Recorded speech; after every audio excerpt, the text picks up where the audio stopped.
Ford. My lady, I wonder if before we start I could just return to the subject of a particular document that I mentioned at the end of yesterday, INQ 000533868. I said at the time that it was necessary for us to check whether it was there was any requirement or need to apply a restriction order on that document. In the event no such need arises. Thank you very much.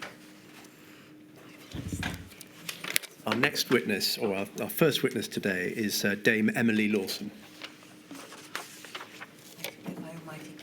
I swear by Almighty God that the evidence that the evidence I shall give shall be the truth, shall be the truth, the whole truth, the whole truth, and nothing but the truth. and nothing but the truth. Welcome back. Thank you. Please state your full name for the inquiry. My name is Emily Jane Ruth Lawson. Dame Emily, we have received two statements from you for this module. I know that you provided a statement, at least one statement, for a previous module. Yes. In relation to this module, we've received INQ 000572261 and INQ 000531295, for which we are very grateful. Both statements are signed. Could you confirm, please, for the inquiry that both statements are true to the best of your knowledge and belief? Yes. Thank you very much, Dame Emily. Could I start, please, with a little bit of your background? I'm concerned, when I move on to it, with that period that relates to the pandemic itself, and won't be asking you questions in relation to more recent professional experience. Dame Emily, you have a background in academia, I understand. Yes, I have a PhD in molecular genetics. Molecular genetics. You worked in biotechnology, in the biotechnology industry. Yes. And you've also worked as a management consultant at McKinsey. Yes. And following that, you've had experience at Morrison's and Kingfisher. That's right. I hope to be able to seek your reflections on data management, modelling in due course. Can I take it that the experience that you've had will enable you to offer reflections based on relevant experience and expertise? Yes. Good. Thank you for that. I move now to your involvement with NHS England. Between 2017 and 2020, you were employed by NHS England as National Director for Transformation and Corporate Operations. Yes, my job title shifted once very slightly when NHS England and Improvement merged, but it was effectively the same role, just now spread across two different two organisations that had come together. Understood. You also held from December 2018 a senior leadership role for the joint NHS England and NHS Improvement organisation. Yes, I led the joint working programme to bring the two organisations together. And between the beginning of April and beginning of April 2020 and the middle of July 2021, you were the Chief Commercial Officer for NHS England and NHS Improvement. Yes. Moving on in time, you were seconded to the DHSC from the 20th of March 2020 to the 9th of November 2020. Yes. And in July 2029 up until July 2021, you held the post of Non-Executive Director of SCCL. From July 2019, and yes, until yes, that's right. How did you come to take on that role at SCCL, about which we've heard a certain amount of evidence already in this module? Yes, so the plan that pre-existed that me taking that non-executive role in July of 2019 was that the the shareholder role in government of SCCL should move from DHSC to NHS England. So in order to prepare for that, but in advance of it actually happening, myself and Miranda Carter took non-executive roles in the summer of 2019 as part of that extended handover period. I had a go at summarising what SCCL is or was in the course of opening this module, the opening submissions given then. Would you perhaps explain, as you understand it, what is SCCL? obviously we've got Paul Webster coming on after me, who will probably give a more authoritative answer, but the SCCL was set up partly as a consequence of the Lord Carter review of the potential opportunities for efficiency in the NHS, to consolidate the supply chain activities and to try and take advantage of the scale of the NHS in procurement. So with the idea being that if you can buy on behalf of the whole NHS, you will get better prices for goods and services than you will if it's just a single trust doing that. And by that time SCCL has quite a complicated structure which I can give a couple more sentences on if it's helpful. But basically, the goods and services they were providing services to the NHS were held in, I think it was 11 towers. And these towers were bid for by consortia of other organisations. So they would then provide the service of buying, for example, one of them was about food and hotel services, for example. Another one was about medical devices, including pacemakers. So relatively straightforward things that the NHS uses a lot of. And they also contracted originally with DHL, but then switching to Unipart.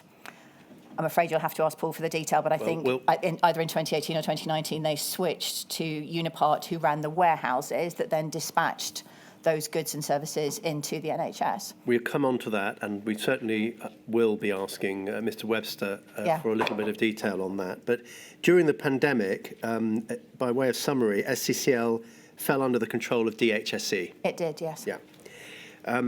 We know from a previous module, Module 4, that you also had an important role in relation to vaccines. Yes. Which we won't be going back to today.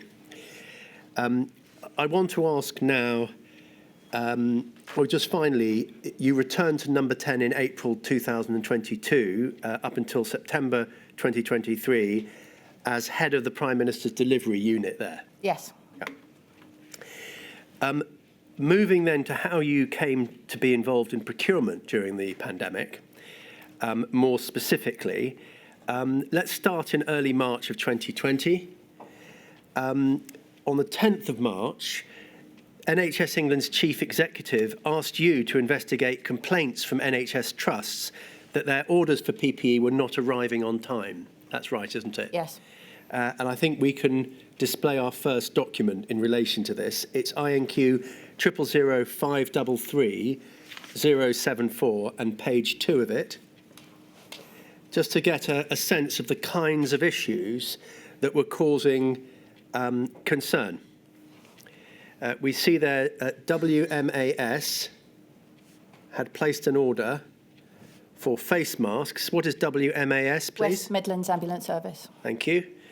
For face masks, these had not been forthcoming, and that Anthony Marsh, CEO, is escalating to Simon Stevens. London reported concerns around continuing with community swabbing and access to PPE. North East and Yorkshire reported that YAS, Yorkshire Ambulance Service, had moved to RPE because of a lack of appropriate PPE, that Merseycare was suspending community swabbing due to a lack of PPE. And finally, South West reported that South Devon had suspended due to a lack of equipment and swabs. Dame Emily, what was your reaction to learning about these kinds of challenges being faced by NHS trusts? My reaction was to connect to the various people that were already looking at this. So this email's from Stephen Groves, who's one of the leads for the emergency response in NHS England. And obviously, he was already in communication with, I think the email is to Sarah Parker, who was part of Steve Oldfield, the Chief Commercial Officer in, in the department. So what I didn't want to do was to wade into stuff that was already being handled, because yet another person asking questions is often not that helpful. So I was glad that Stephen copied me in. So I Shall we have a look at the email that shows that? It's INQ 000533075 and page 1 of it. Yeah. This shows your discussion with Steve Oldfield, as you've summarised for us. Got reports today of a hospital going to Screwfix to buy goggles. Is that Great Ormond Street It is, yes. Hospital, struggling for PPE as well? Apparently several trusts are down to 2 boxes of masks. As you know, supply of PPE is critical to staff feeling safe. I just wanted to ask you a point about the word feeling there. It's not just a lack or a shortage of PPE that causes problems. It's the prospect of that occurring in the coming days, isn't it?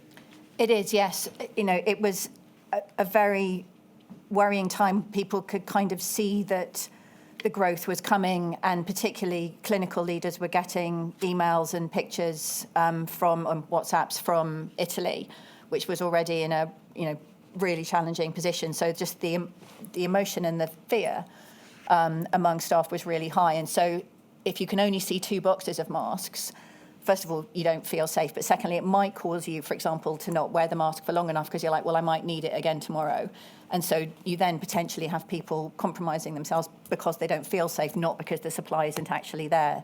And I think, Professor Manners-Bell talks a little bit about that in his report, which I thought he conveyed really well. But that was a very visceral concern. And obviously in the intervening time between these 2 emails that you've shared, I'd been to the SCCL board meeting in Nottingham, which was on the 11th, so it was exactly 5 years ago today, where we'd had a normal board meeting, and one of the non-execs and I had raised issues. I then had a meeting outside of the board meeting itself with Jin Sahota, I don't think with Alan Wayne, but definitely with Jin, to say, right, what is the actual response going on? So by the time of the email you're showing me, this is Saturday, I am concerned that we've been raising emails, we've been writing backwards and forwards, but I'm not yet seeing that we're changing what we're doing in order to deal with this heightening tension and what looks like heightening lack of supplies at the Trust. Sorry to interrupt. If you could slow down your pace of I'm delivery. sorry, yes.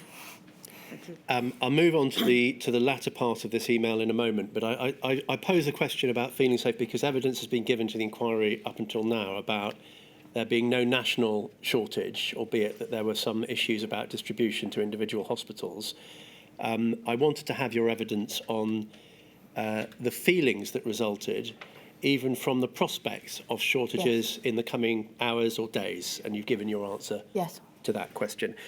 Let's move on then to the second half of this email paragraph. I thought the release of the PIP stock would relieve the pressure. So not sure if it hasn't got to people yet, or if there are still too strong restrictions on ordering and delivery at SCCL. Would you be okay to write a strongly worded letter to PHE and or SCCL saying the data says there are stocks, they need to get them out and get back to us instantly with any issues? At this point, Dame Emily, the decision had already been made to release the PIC stockpile, but SCCL had put in place demand restrictions, and so releasing that stockpile had not improved the flow of stock to trusts. Is that the position? Yes, I mean, the whole PIP stock hadn't been released, but sort of the ability to start using it had been, but it was not happening in a full flow way. It was happening in a controlled way.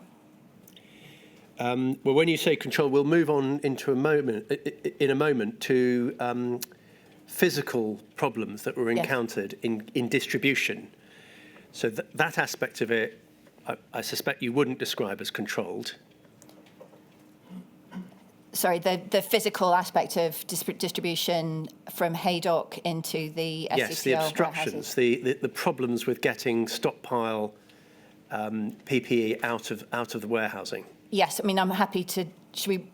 Shall I wait for the question on that? Let's wait for the question. Yeah. We'll come on to it in a moment. Can I first understand from you the reason for PPE not being shipped to trusts in the quantities needed? I think there were several things going on, and I appreciate you've probably heard from other people, but if you don't mind, it probably helps if I take a second to Please do. to lay this out. So the PIP stock, and there is also a second stockpile not mentioned here, but was material which was the EU exit stockpile, which was also being released at this point. The PIP stock is held in what is effectively a deep freeze scenario in the warehouse in Haydock, run by Movianto. which was subcontracted to PHE. And you don't go into that kind of warehouse to send a couple of pallets to a trust. It has to come out of that warehouse into what's called a distribution warehouse, which were the ones run by Unipart, and then it can be dispatched to trusts. Trusts couldn't order directly from Haydock, and Haydock would not have been able to dispatch. You've got the wrong lorries, if you like, that you can't go in and pick stuff up in the same way you can from a distribution warehouse. So stuff had to be moved twice. And what had happened was SCCL had seen a massive growth in orders, not just for PPE, but for everything else. And that's in both Jonathan Marion's statement and Paul Webster's statement gives some examples of that. And just to give one example, the use of FFP3s had gone up threefold by the end of February in terms of how many were going out per week. And if that's happening to everything that you pick, that makes picking very difficult. So there was a release of some stock from Haydock, but PHE and SCCL were also concerned to not release that all at once because it might need to last for longer. So that was a controlled release into the SCCL warehouses. And that is a form of demand management. That is a form of demand management, yeah. You then had demand management at the SCCL warehouses where there were caps on specific items. So from the 19th of February, there was an order limit for FFP3s. From the 24th of February for 2Rs, type 2R masks, which are the fluid-resistant masks. And then from the 26th of February for eye protection. And there were then other controls against orders. So if an order was more than 150% of what they would normally have ordered, it was stopped, that kind of thing. So there were a bunch of controls going on.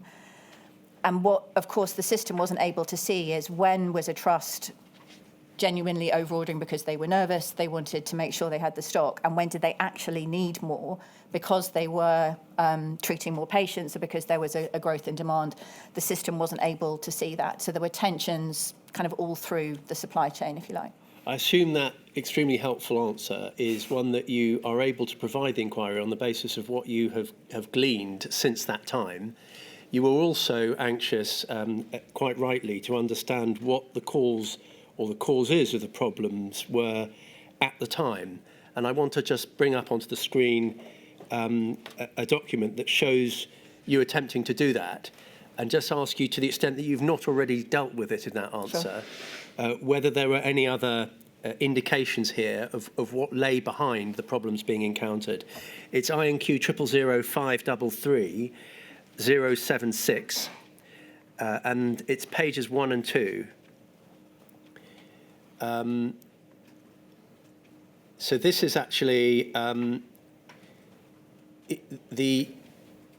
your email is at the top, and then we've got this is from Alan Wayne, who was the Chief Operating Officer at SCCL. Yes, and he is identifying, as he understands it, what the problems being experienced were at the time. And you said that it's a very helpful email. I assume that you took this to be a sensible explanation of those problems. Is it possible to scan down a little bit? Yes, I was going to take you all the way through, but I was starting with poor communications. Did that feed into the problem as you understood it then, or you understand it now? Yes. I mean, if I could take a step back, I'm happy to do the detail, but just because you asked a broader question a second ago. Yes. I genuinely thought it was a helpful email, which is what I said at the top. I also thought it didn't describe the whole situation. I thought it described a very clear view from SCCL of what they were experiencing. It didn't go all the way to identifying all of the issues, and therefore we needed to do more to get underneath the skin of the issues to actually solve the problem. But maybe you're taking me there. Apologies. Okay, well, by all means, if there are aspects of this that are missing, you'll let us know now. Sure. I appreciate it's not your email, but you were sent it, described it as helpful, but it may not have been comprehensive as well as helpful. That's right. Yeah. So we've got poor communications. Actually, that appears twice as items 1 and 2. We've then got bad behaviour from trusts. Mm-hmm. Is that something that you would agree with? You've mentioned that there were problems about understanding what degree of need there was, whether people were seeking more than was immediately needed because of anticipated problems. Yes. I mean, look, I think it signals the level of tension everybody was operating with at the time, but it was one of my concerns because if you, I wouldn't have described what the trusts were doing as bad behaviour. The trusts were tremendously concerned to be able to treat patients and to be able to keep their staff safe. So I totally see from an SCCL perspective that an increase of 4,500% feels absolutely outrageous. I didn't feel it necessarily, excuse me, I've probably sped up again. It didn't fully appreciate the tension that the trusts were also dealing with. So I thought that there needed to be a balance here, because if we were going to solve the problem, we had to solve it for the whole supply chain, not just for one part of it. Yes. The observation is made at 3 during the course of a single day of the day. We took orders for 1 million face masks. That simply shows how extreme the position was at that time. It does, and I think it's important to convey just how many. At this point, everybody thinks this is a potentially deadly disease. You don't yet know that it's only elderly. It's largely, not only, obviously, elderly people that are particularly at risk of getting ill. So all staff feel they are putting themselves on the line to come to work. And so you had a massive increase in people putting 2R masks on to try and protect both themselves and colleagues and the patients they were treating. So again, if you're running a warehouse, that seems absolutely outrageous. If you're running a hospital, saying, actually, I want more staff to wear type 2 masks, probably didn't feel that extreme. Yeah. I find it rather strange that someone should describe it. I appreciate you've disowned the comment, bad behaviour from trusts. It seems rather curious to me that one part of the system is accusing another part of the system, who, as you say, were doing their best to protect their staff and patients, of bad behaviour. I do think this is one of the challenges that we had over this period. And you mentioned that I went on the board in July 2019. One of the 3 issues that I'd flagged in my work through the autumn as a non-executive had been the relationships with trusts. And trusts, SCCL at that time felt that trusts were not buying enough through them and that NHS England should mandate it.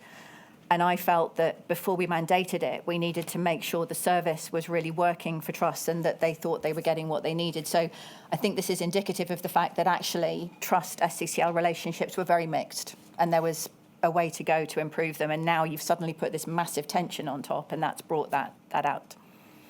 There's discussion here of limitation and demand management. At this stage, were you asking SCCL to increase their own buying activity? SCCL had been instructed at one of the supply cell meetings right at the beginning of February to increase their buying.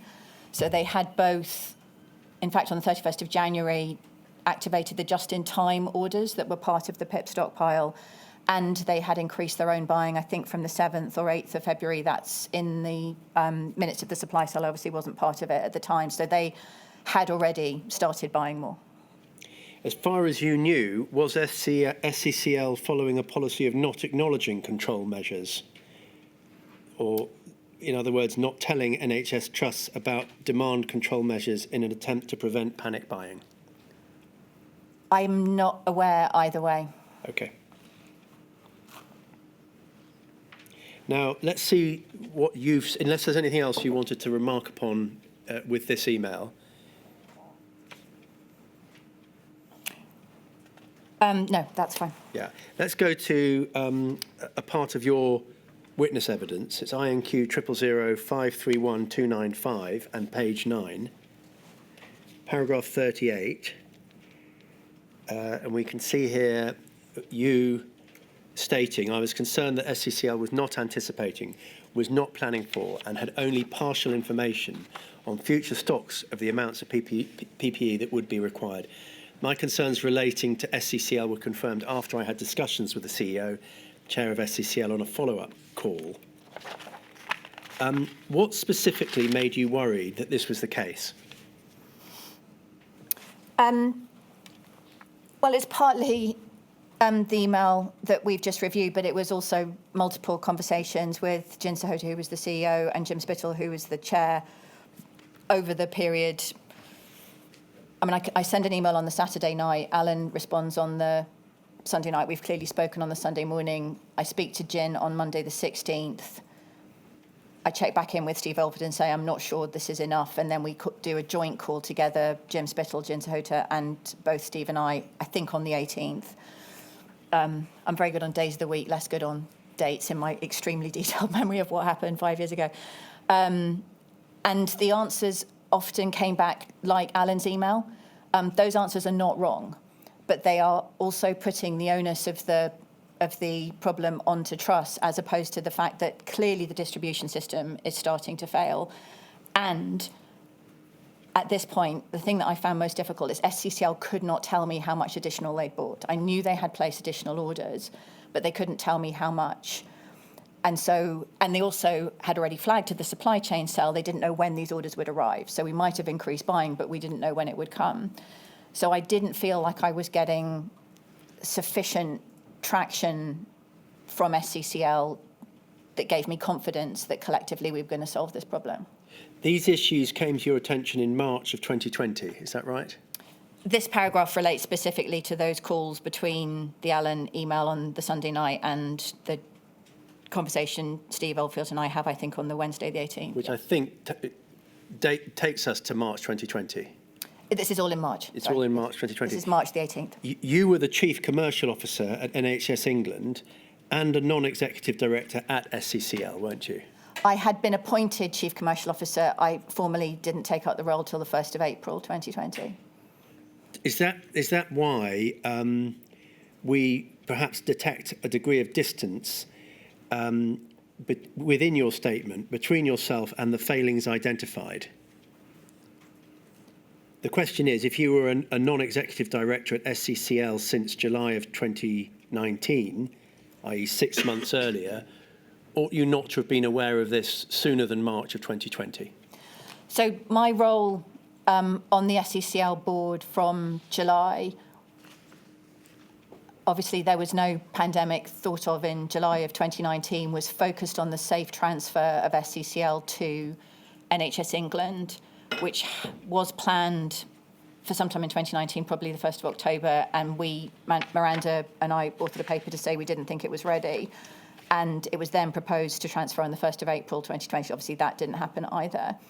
The concerns I was focused on as an ed, obviously, first was to understand the company, and second was to understand why SCCL wasn't getting the traction with the NHS that everybody thought it should have, and that Lord Carter had laid out the potential for. And the three issues that I focused on during the autumn, one was the customer relationships, which I've already mentioned. One was the whole tower structure, because it was so complex. The towers were outsourced to a consortium that had put the best bid offer in. Some of those were NHS organisations, some of them weren't. And the financial model of how the towers both made the margin that they were supposed to make and delivered the best possible prices was not compelling to me in some places. So I did a couple of deep dives with tower leads to try and really understand what was working, what wasn't working. So the commercial model was of concern. And the third, which not just me, but several other non-executives raised, was that SCCL was about to embark or had just embarked on a major IT transformation. And their IT was definitely not where it should be. But at the board meeting where this was raised, the conversation was both, you definitely need to do this, but also, do you actually have the capacity to make this happen? Because this is a massive change in a small amount of time. So that's what I had focused on in those board meetings. What happens at the beginning of, at the end of January is I am still running the joint working programme. So the two organisations only formally come together on the 1st of April 2020. I am also running all of the internal functions of NHS England, including facilities, estates, IT and HR. So, for example, the first way I get involved in the pandemic is doing things like the facilities audit of Truss to make sure that the oxygen supplies are going to be robust. So I have a different role in February. I'm not part of the supply cell. It's only in the beginning of March when Simon first asked me to look at ventilators on the 6th of March and then at PPE at the beginning of the following week that I start to fully engage in the commercial aspects of the pandemic and connect with Steve Oldfield and the supply cell that he set up. All right, thank you. I see the stenographer is heroically coping, but if we could just I'm reduce sorry. pace slightly, I'm sure that will make life a little easier. I said we'd come back to distribution issues, and I do that now. Could we have on the screen, please, INQ 000531295? Now, in March of 2020, also on the 18th, you were told that the layout and setup of Unipart's warehouses would not allow any further increases in throughput capacity, weren't you?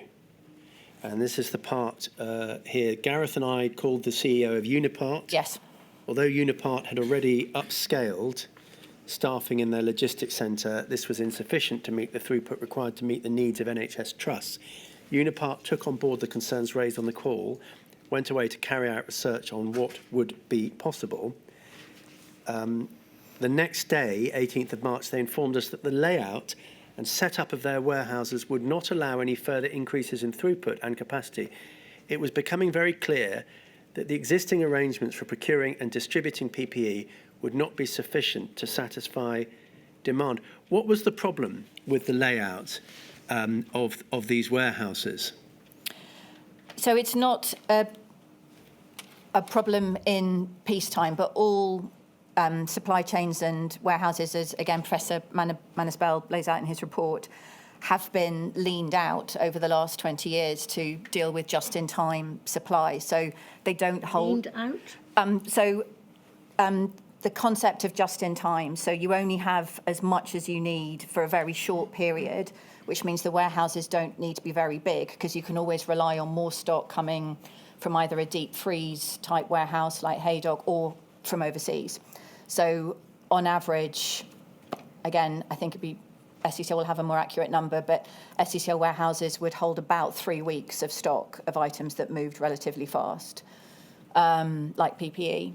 And they weren't designed to hold large stocks, and they weren't designed to scale up because Trust would order when they needed it. It would arrive within 24 or sometimes 72 hours.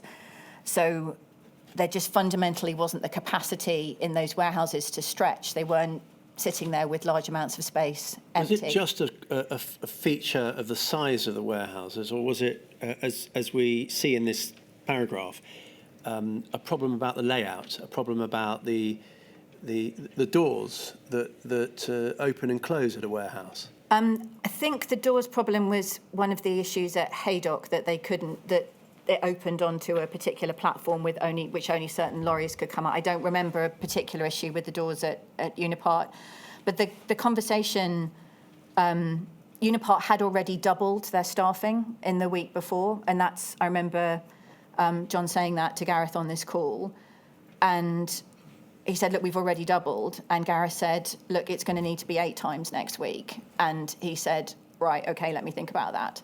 And then he came back the following day to say, look, there is nowhere to go. You can't fundamentally change the layout of a warehouse, and you can't put 8 times as many people in.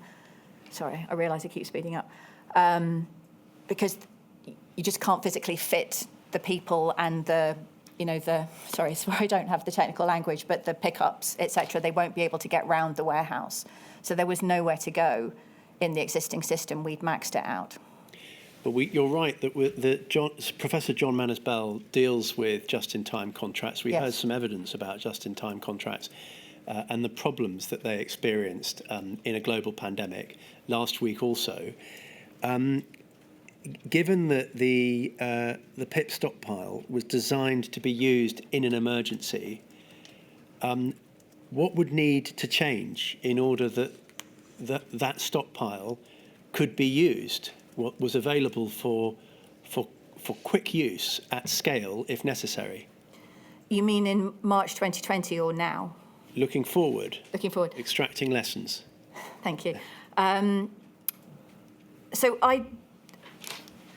The story, sorry. I'm just going to go back a second because I want to be really clear that we're talking about 2 different types of warehouses. The PIP stock is being held in a warehouse which is not designed to ship directly to customers, and that is entirely sensible. That stock is held for long periods of time. We can come back to stock rotation and how do we make it more robust, but there was not a fault with that warehouse. what we needed was an ability to get stock out of that warehouse into a warehouse where it could be broken down. So instead of, I don't know, it'd be the wrong number, but 1 million masks, you can break it down into the 100,000 that a trust actually needs, along with the gloves the trust needs, the masks, etc. Things are picked off of a shelf of masks, picked off of a shelf of gloves, etc., which will be in a different part of the warehouse, and you create the right package that the trust has asked for. That can only be done in a distribution warehouse. So this is not a fault of the PIP warehouse stock. It was that we'd already scaled up to an extent the supply chain had not been planned for. The scale problem was with the Unipart warehouses, which were not just holding PPE, they were holding everything else. They were holding pacemakers and tubing and, as Alan said to me at the time, custard powder.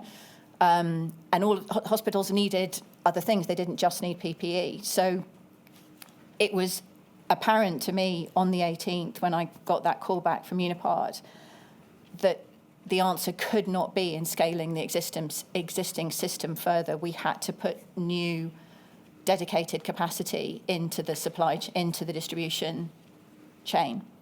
So you asked me a forward-looking question. I just answered the past one, so let me come back to it.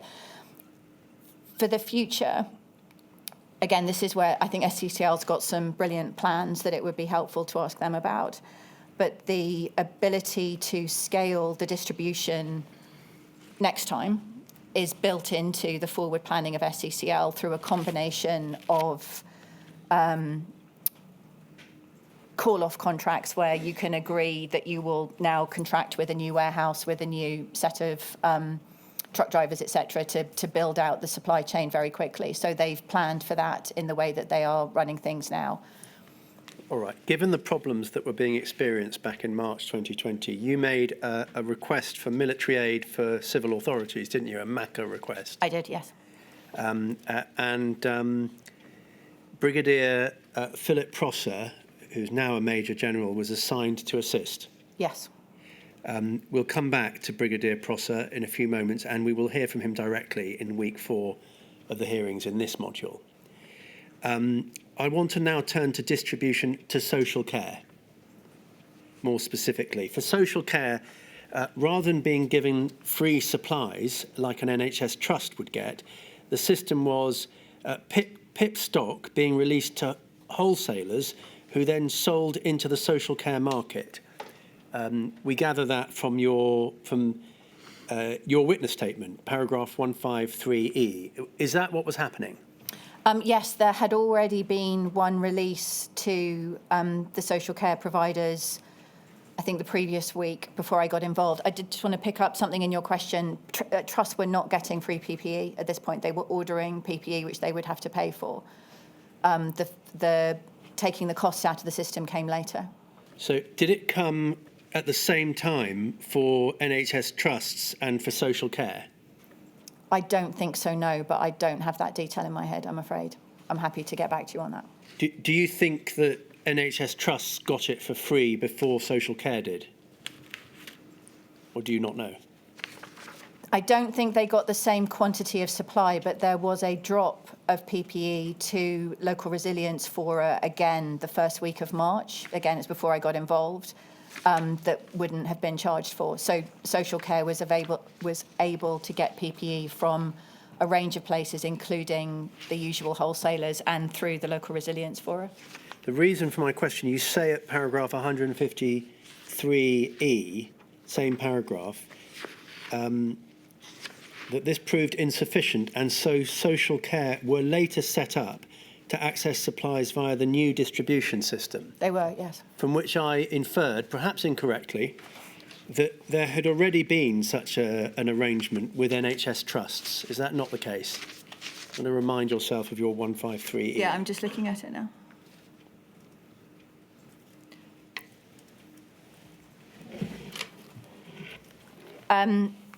So a range of approaches were set up very quickly to deliver to social care. So the first, which was organised between the department and MHCLG, was to use the local resilience fora. And indeed, in my first couple of weeks, running this, I remember having conversations with a couple of leaders of local resilience fora to understand what their needs were, what they were getting, what they were not getting. This was not an established part of the pandemic plan. It was something that was set up on the spot when everybody realised there was a problem. What we established through April, working with the local resilience fora, is that this was quite inefficient for social care. There's a lot of very small suppliers in social care, and they were not able to outcompete big suppliers in the wholesale market when the wholesalers had kit, and it was very inefficient for them to get it from the LRFs. So we set up the e-portal, which we started commissioning at the beginning of April, and it was tested with social care towards the end of the month and then rolled out more broadly over the summer. Inefficient because, amongst other things, the procurement of that PPE had to be done at the existing market prices in a very volatile market, sometimes at considerable markups. So the social care would have been buying from two different sets of wholesalers. One were the wholesalers who were getting stock from PHE via the PIP stock, and I believe, but that would be a question for PHE, that was price controlled. They weren't allowed to do a massive markup. And then the others was in the open market, where, yes, the price pressures would have been immense. Would it be sensible, in the event of a future pandemic that called for emergency procurement, that the social care sector should receive free PPE centrally, supplied throughout the period of need? I think having a distribution system that works for all of the different, or the 58,000 customers that ended up getting PPE through the parallel supply chain, retaining the ability to do that would be hugely important. Primary care obviously also desperately needed PPE and were very, very small, and so it was an efficient way, which is why we set up the e-portal. I think the pricing thing is a slightly different question about what you would do in another pandemic. Do you have a view? Whether it was free or not. Can you offer a view about that? I haven't actually thought this one through in advance, unlike a lot of the other questions. I think it was the right thing to do at the time, because the market prices were horrible at times, although actually came down quickly. And it made no sense for the whole, multiple providers across the UK and the devolved authorities to be bidding against the same manufacturers and the same wholesalers. And if you were going to buy as a government, then recharging people made no sense. I think again, I'm probably not the right person to ask the question, but the plan, if the PIP stock had been able to do what it was intended to do, which is to get through the first few weeks of a pandemic by going via wholesalers rather than distributing for free, then you wouldn't have needed it. But we needed different PPE and we needed more of it than had been expected. So we were in a different situation with regards to pricing. All right, well, we'll hear from other witnesses today who might be able to assist us with that point. You mentioned the parallel supply chain. I want to ask you a bit about the establishment of that supply chain. We've heard a little bit about it before. Over the weekend of the 20th to the 22nd of March, Brigadier Prosser was part of discussions, along with yourself, about whether the SCCL could cope with PPE storage, processing and distribution. That's right, isn't it? And you concluded that it could not cope. Was it at this meeting that the recommendation was made that the DHSE should set up the parallel supply chain or PPE cell?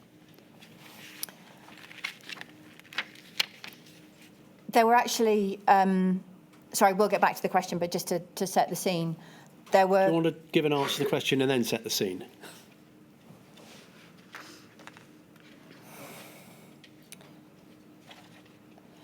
Was it at this meeting or at some other meeting? We didn't call it the parallel supply chain, and we didn't know the weekend of the 21st of March that we were setting up any kind of organisation. We were trying to solve the problems that we saw in front of us. So there was already something called the PPE cell, which was one of 5 supply cells that were reporting to Steve Oldfield's overall supply structure. So we were part of that. Let's not get sort of distracted by labels. What we're talking about is an in-house government from scratch supply chain. Call it what you like. But that's what I mean. Was it at that meeting or over that weekend that the idea for that came I into think being? that is the genesis of the parallel supply chain, yes. Yeah. And it's not just distribution, it's all aspects of that. And you wanted to set the scene a bit. Do you still want to do that before I ask a follow-up question? Why don't you ask the follow-up question and see Okay, if... I'll do that. In hindsight, do you believe it would have been possible to resource SCCL to be able to continue to procure and distribute PPE throughout the pandemic rather than creating something afresh, something brand new? No. No, and why is that? One of the main principles of anybody who focuses on delivery, like me, and indeed like Phil Prosser, is that you start from what you've got, because building something new is always going to be much harder than making what you've got work.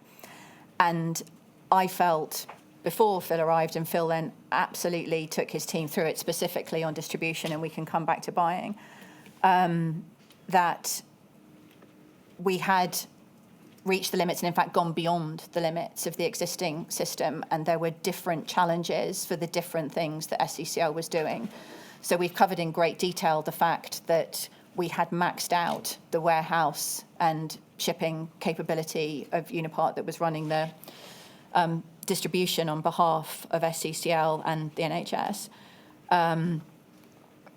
The buying, there had been a discussion during the week previous with Gareth Rhys-Williams. Jin Sahota had written a paper that I think was also co-authored by David Wathy, who was part of the supply cell reporting to Steve Oldfield, to say, right, we're going to need to buy differently. What should that look like?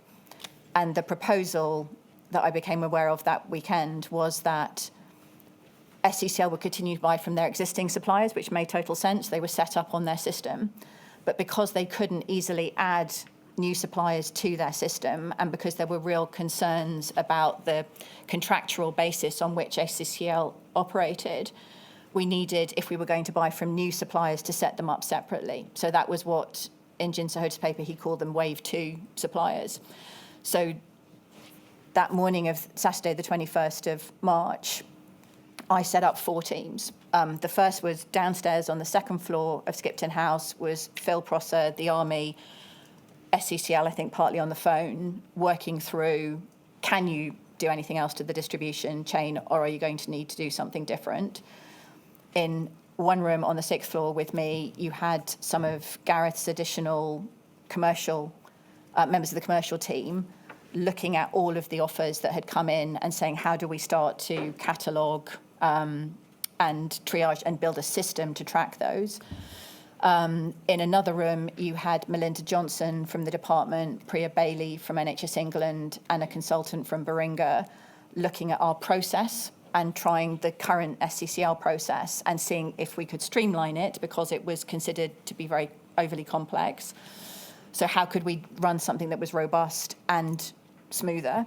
And in the final room was Hannah Bolton, who had come with the commercial team from the Cabinet Office, where I said, look, while we're looking at this whole long list of things and your colleagues are trying to figure out how we catalogue them and how we triage them, can you start looking at some specific deals and figuring out what characterises a deal that might actually be robust? Is it big enough? Is it the right stuff? We can come back to I was this. just coming on to that. So there was you're right, therefore, to ask me the question. That was the genesis of the parallel supply chain. I didn't know it that morning. And all the while, offers were coming in thick and fast. Offers, Yes. and they needed to be triaged. And you've explained how you tasked various teams for that work.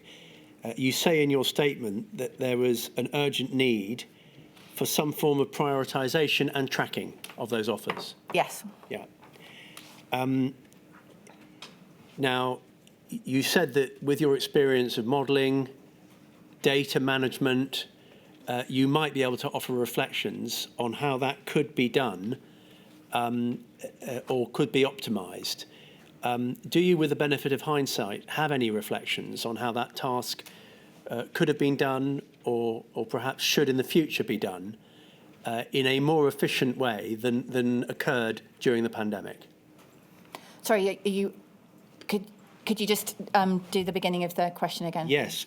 Offers were coming in thick and fast. Yep. You identified an urgent need to prioritise offers.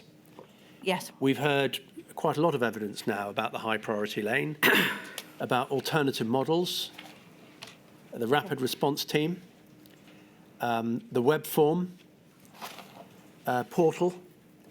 I don't know whether you've followed any of that evidence, but whether or not you have, could you offer any reflections on how best to manage offers that were coming in order to quickly identify those which were most promising and necessary given whichever urgent need was presenting itself at a given moment?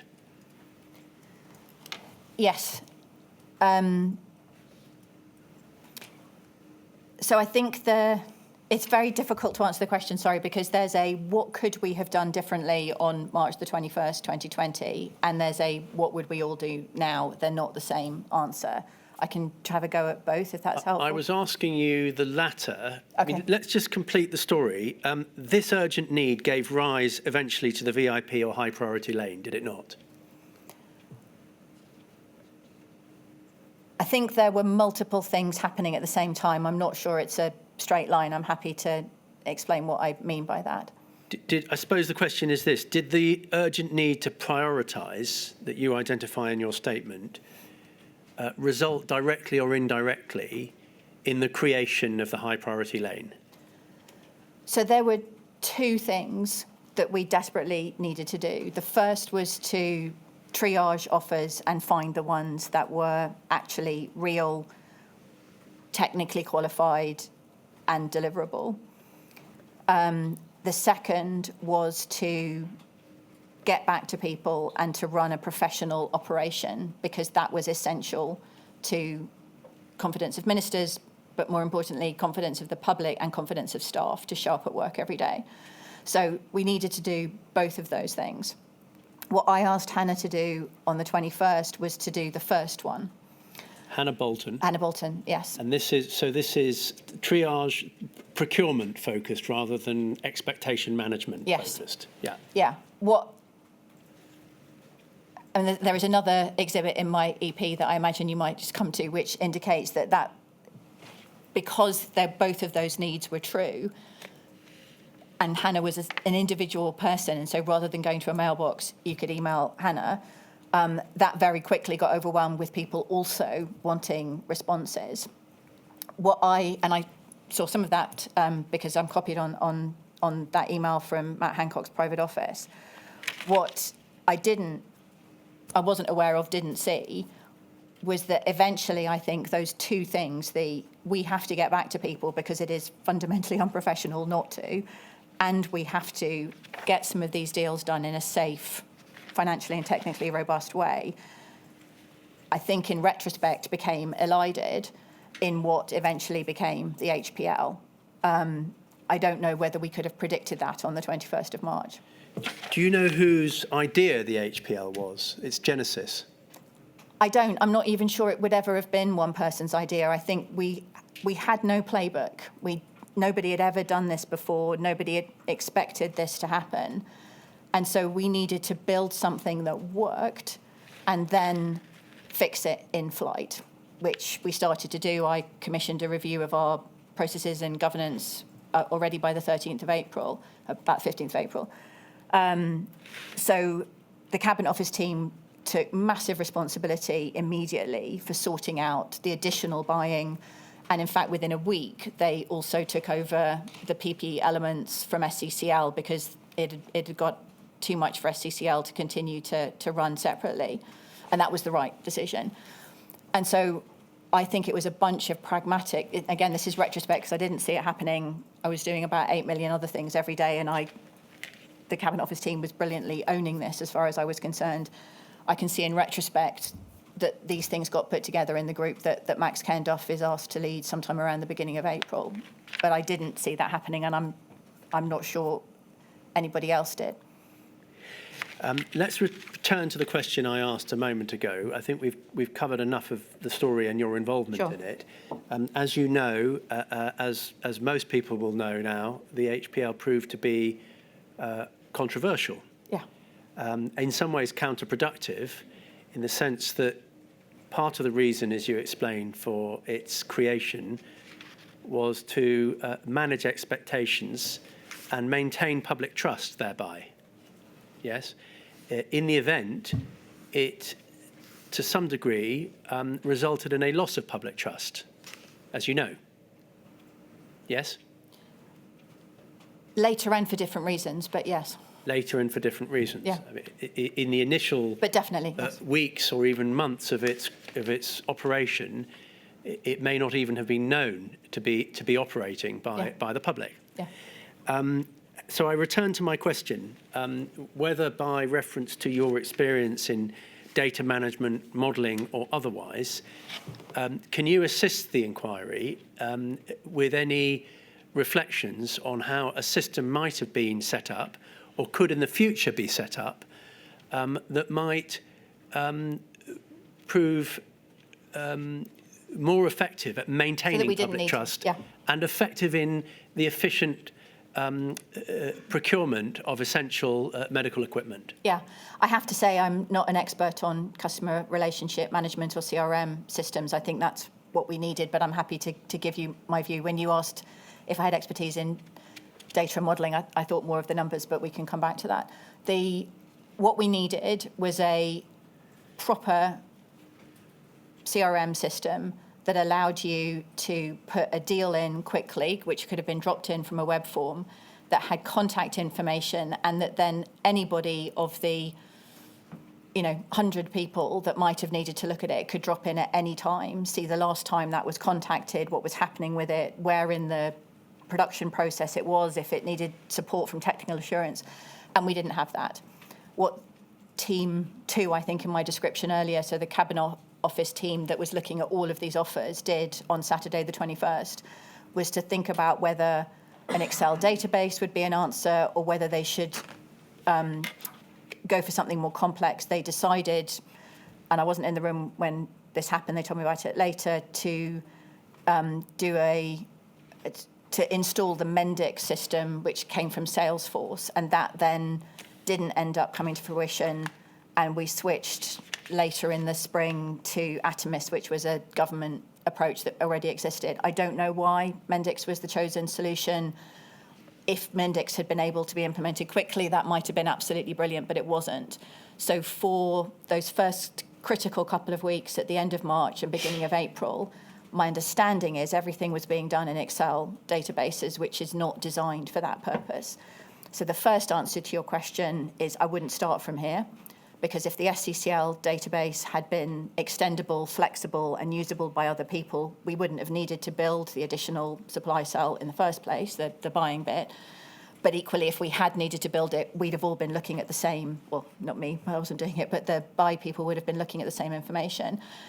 If we'd been able to rapidly contract for a system that the people involved were skilled to use again, we wouldn't have needed another system.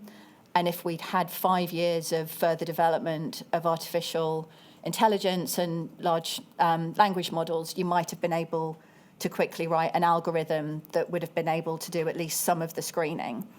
Although I also think there are challenges with that technology. We all know it trains quickly and can be biased, so I think we should look at it, but I don't know whether it would have been the answer. There are all sorts of things that we could do differently now, and in fact, I'm pretty sure SCCL is at least partly set up already to do some of those. And these alternatives that you mention now would be ways of removing what you describe at paragraph 72 of your statement, and others have described in similar terms, as noise. You say, because of the seniority of some of the referrers and because PPE was a hot topic already in the media, I was concerned to make sure we minimised noise as much as possible. Yes, I mean, I might rephrase it as concern, which is obviously gives more of a sense of the legitimacy of people's quite reasonable concerns about what was happening. It was causing enormous, I don't know what the right word is, but is just unbelievably difficult for staff and therefore for people who were managing things in hospitals to feel like they were safe every day. So, excuse me. My major concern was to make sure that we could give a clear message to staff that they would be protected. And trying to manage the media stories was a part of that. Was obviously the most important thing was getting the supply chain working. It wasn't what the media was saying. Yeah. It was part of the whole. Yeah, we needed to fix all aspects of the system. For some of those, we could build out and improve what we were already doing or what SCCL was already doing. In other places, we needed to do something new. And if a system of the type that you describe, whether Mendix or something beyond Mendix, Yeah. were operated, it would be desirable, would it not, that those individuals working night and day to procure PPE, say, were insulated from what we described, or I suggested, and I think you agreed, was the expectation management aspect of this process. And to the degree that those expectations needed to be managed, that be siphoned off to other individuals. That would be desirable, would it not? Yes, and to do that, the other individuals need access to the information. So obviously CRM would help, but there was an element that people were always going to need to pick up the phone and talk to each other, but the extent to which that was taking up huge amounts of time because the information was hard to get. And of course, this system would also have to have been extended to, in particular, the British Embassy in Beijing and in a few other places which were absolutely instrumental in the response and were obviously working in a different time zone. Either that or a harder line be adopted with those that had fed offers into the system, into Mendix or whatever else it was, about the processing of offers, that we are still considering offers. We will come back to you if we need further information from you. The system did do that. So the web form did give people an immediate response. So that's not in place the week of the 16th. I'm pretty sure it is in place the week of the 23rd. The web form did it. Yeah. The VIP lane didn't do it, did it? The VIP lane received requests for updates from referrers, and there was an expectation that those referrers, or at least by those referrers, and even by those who were receiving requests for updates, that the update would be given. Yes, but the update could be quite, sorry, we should probably check which question I'm answering, but the update didn't need to be terribly extensive. I mean, I gave several, WhatsApp updates to the Secretary of State who inquired about things, and I would say, this turned out not to be anything, and he would just write back saying, okay, fine. So it didn't need to be massively onerous, and a CRM system would have helped with that. I have to say, I don't think it's reasonable to expect there needing to be no updates to people, particularly Secretary of State, who was responsible for all of this. But yes, it would have been helpful to have had a really clear data feed so that wasn't having to be produced manually. Okay, and you've given your thoughts on separating the roles of the provision of updates from those involved with the primary task of efficient procurement. Yes, to the extent that if all of the information is transparent, then that would have been a helpful. All right. Dame Emily, I want to move on to another topic, please. I want to ask you about the decision to take greater risks on due diligence. Yes. During your work on the PPE buy-sell, it's right, isn't it, that you took the decision to embrace or to take on greater risk in buying decisions in order to speed up the process? Yes. Yeah. Could we have on the screen INQ 000 106 355, please? It's page 3 and 4. Yeah. This is an email from Chris Young to the Treasury, dated the 15th of April 2020, so we've moved on a little bit in time now. Yes. It says, I discussed with Emily how we rebalance the risk, i.e. take slightly more risk on due diligence to help reduce the risk of losing deals and stocking out on international procurement. And for clarity, we are not prepared to give clinicians any PPE that aren't going to keep them safe. Yeah. At no point will this be done, and we continue to be led by the PHE guidance. Dame Emily, this approach meant that there would be stock sitting in warehouses that needed to be tested for compliance and full due diligence completed prior to release to the NHS, didn't it? Yes. That's right. and taking the risk of non-compliant PPE and the government bearing the cost of any waste arising therefrom. That follows on from this shift, does it not? Yes, although it's worth qualifying in that we're not talking about taking stuff that we can see isn't robust. It's that the detailed checking of, the way a Chinese company will have on a certificate their qualification, the thickness of the material, etc., might be presented differently to the way the Office of Product Safety Standards would do it in the UK. So it was that calibration across different standards that was taking the time. We were not proposing buying things that we could see that didn't have a certificate or anything like that. It was a one step down, not a kind of complete removal of the technical standard. Why was it at this particular stage in the pandemic that you thought that this was necessary or justified? Because the technical assurance part of the 8-step process that you went through with Mr. Marin last week was the one we consistently got feedback was the most cumbersome. And I remember talking to a couple of the team members from DES, from the MOD buying team who had come on board to do a lot of the technical assurance. And they they thought they'd done everything they could to speed it up. It was dramatically faster than they ever would have done previously. But until this discussion, Treasury officially would not sign off a deal which had not been proven to be precisely in the standard. And because of different technical specifications in different parts of the world, that was taking, maybe 72 hours, but even that was sometimes too long in this heated market. The email refers to offers or the risk of missing out on certain offers. Yes. How frequent an experience was that, and what sort of offers were being missed as a result of due diligence checks? Yeah, I don't have the data. I can give you what it felt like, but Okay. but I actually don't think any of us would have the data because we weren't recording 16 deals vanished today because of that. But it was really common at the 8:30 meeting for Andy Wood or whoever was reporting to say, we had eyes on FFP3 masks yesterday, but this morning we've been told they've gone.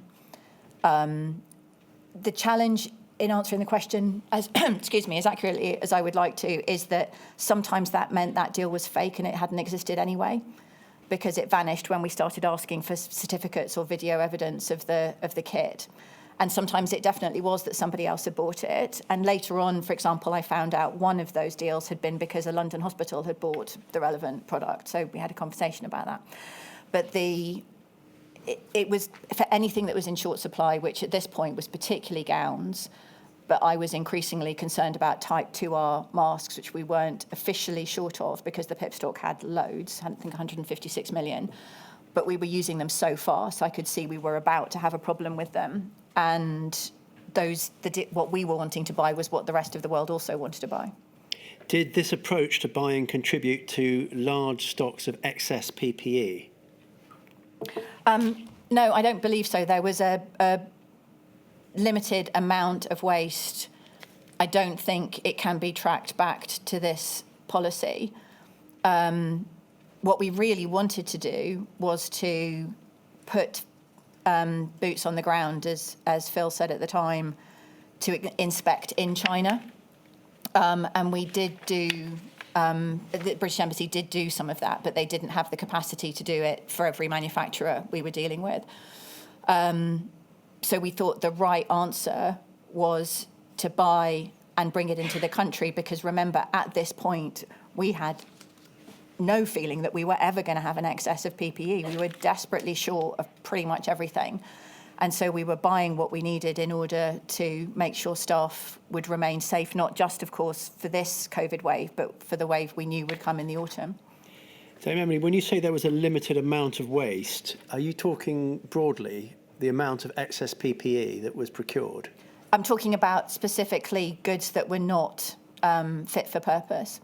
So there were 3 categories of things that would have been regarded as waste. So one was goods that were what They said they were, but we couldn't use them. So the FFP2 ear loop masks are a good example of that, where they were brought to the spec, but it turned out they didn't meet the needs of clinicians in the UK.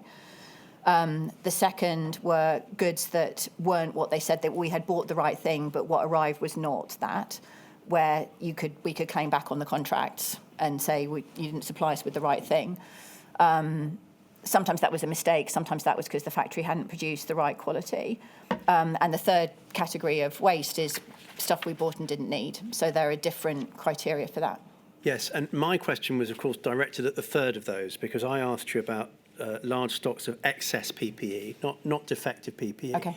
You're not suggesting that ultimately the amounts of excess PPE were limited in scale, are you? No, apologies, you were talking specifically about this policy which allows us to buy things which didn't exactly meet the specs and needed inspection. So that's why I apologise. I assumed you were talking about things on a different spec. Not a problem, but it's in relation to excess PPE that I now want to move on to modelling and demand measures. Yep.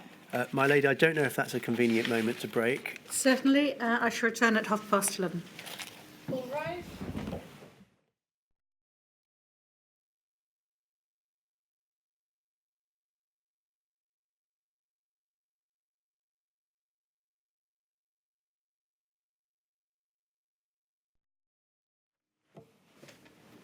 Mr. Ward.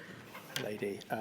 Dame Emily, we were just moving on to modelling and demand measurement. Yes. We can do that now, please. Throughout the pandemic, there were real issues in understanding the stock and usage position for PPE across the country, weren't there? Yes. Yeah. And we know from your statement, paragraph 59C, that, as you say, given NHS England was not the buyer or supplier of PPE, it held no information about usage or stocks of PPE held in trusts at the start of the pandemic. Yes. And that was, so to speak, a systemic problem. That was a problem that plagued the efficient process of procurement throughout the pandemic, didn't it? Yes, it got better, but it stayed challenging. It's the sort of data that ought to be at NHS England's fingertips for the future. That's going to have a slightly more complicated answer than you might have been intending, if that's okay. I'll take a minute. But the answer is, look, I love data. I do everything by trying to get a really clear view of what's going on. I think it's really important to note that trusts are independent entities. They don't report formally to NHS England. Their staff are employed by the trust, not by NHS England. And particularly in the case of Foundation Trust, they have their own boards that are responsible for overseeing their financial performance. So while it would be enormously helpful, I don't actually think it's appropriate for NHS England to be holding inventory data at all times. What I think we need is the ability to turn that on when necessary, for example, during a pandemic. So at the start of the pandemic, most trusts had some kind of what's called an inventory management system, but not all, and some of them were fairly basic, and what they couldn't do was talk to SCCL or to NHS England. So what we did was, thanks to a colleague called Joanna Peller from Palantir, is we built an inventory tool, which was in place by the end of May. We piloted it at the beginning of May. So we built, frankly, a manual solution to the problem you're identifying. The situation we're in now, we collectively, because SCCL is working extensively on this, is that, I won't get these numbers precisely right, but all trusts have improved inventory management systems. About 130 have a system that can effectively talk to SCCL if needed. And the plan is to continue to roll that out. So partly thanks to what we did during the pandemic, that has moved on dramatically. So summarising that answer, if I can try to, yes, it would be helpful, if not essential, for NHS to have such data when it needs it, but it shouldn't hold it on an ongoing basis. It's a lot of data that is not up to us. We do use something called the spend comparison system to make sure trusts are getting good prices. which is related but not the same thing. You mentioned Palantir, but let's take it in stages. Yes. In order to address the lack of data, you engaged first McKinsey, did you not, to carry out modelling work? Yes. And that was in an attempt to work out the demand levels. Yes. Yeah. McKinsey generated demand models, but those models also suffered from a lack of data, didn't they? In particular, the data relating to existing stock levels in hospitals. Yes. So McKinsey explicitly wrote a model called the requirement model. And so the inputs to that model were first the infection prevention and control guidance, which obviously changed, but they could update that. And secondly was actual interviews with staff to say, this is the guidance, what are you actually using? And making sure it included a range of staff, not just clinicians, but also, cleaners and people bringing food and that kind of thing, to try and get to as close as we could to actual usage rates. And that uncovered things like, for example, gown usage was higher in the Nightingales because the loos were far away. And so people had to change gowns more often than they did in a hospital, for example. So we did quite a lot of digging to try and get the usage model.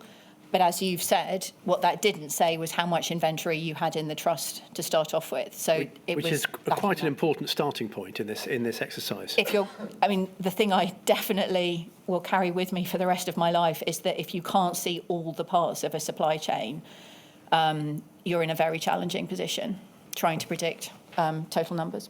And that challenge was no easier, was it, when Palantir took over from McKinsey?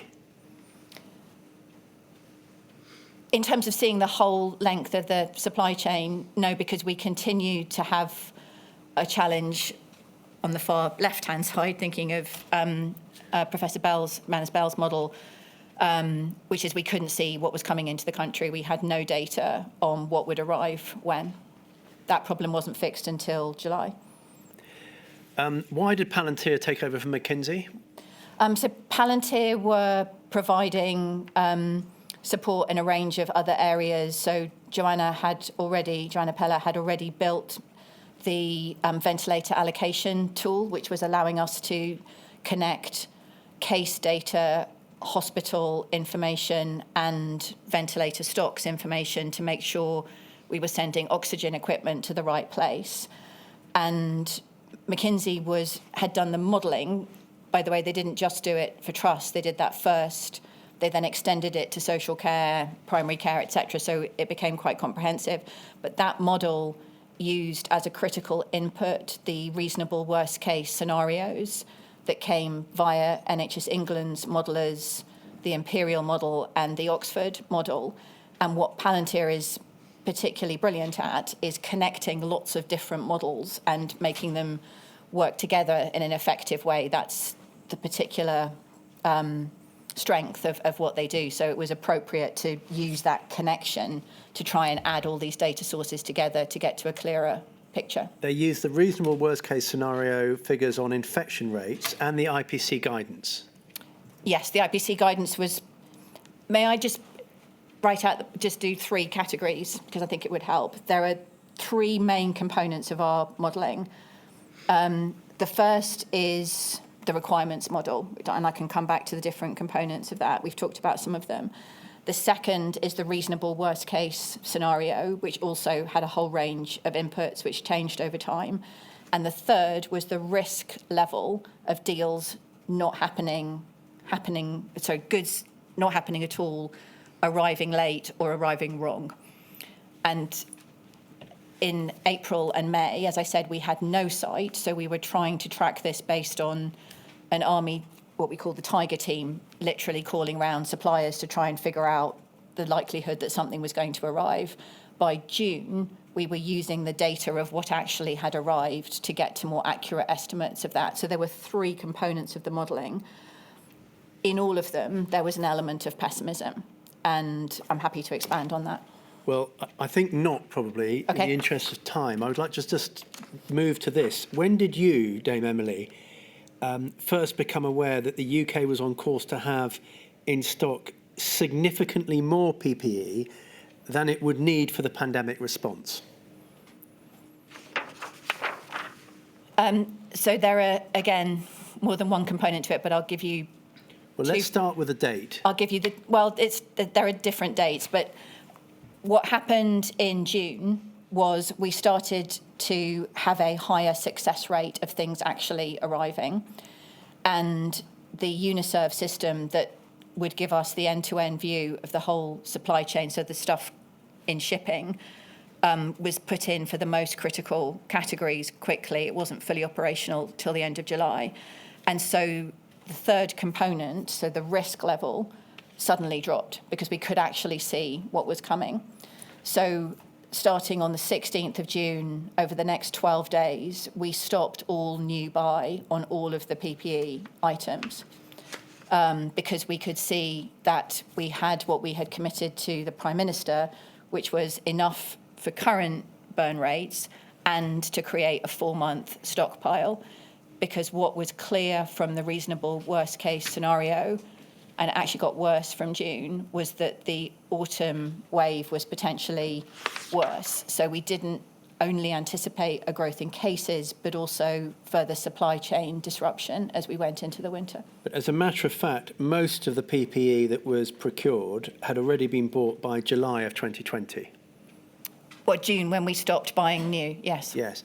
And the UK ended up with just shy of 7 billion items of excess stock of PPE, didn't it? Yes. Yeah. So that was a considerable excess eventually. Yes. Yeah. Partly due to a series of unknowns that modellers had to cope with. Yes. They range from infection rates, existing stocks already held locally within NHS trusts, the quantity of PPE NHS trusts were buying for themselves separately, when and whether, as you referred to just now, wave 2 and 3 of the virus might hit, whether contracts would actually deliver PPE. Yeah.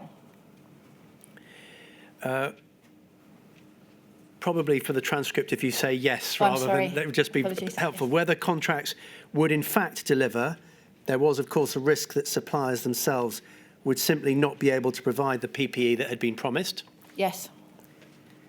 Whether lockdowns or vaccines would slow or stop the spread of the disease. Yes.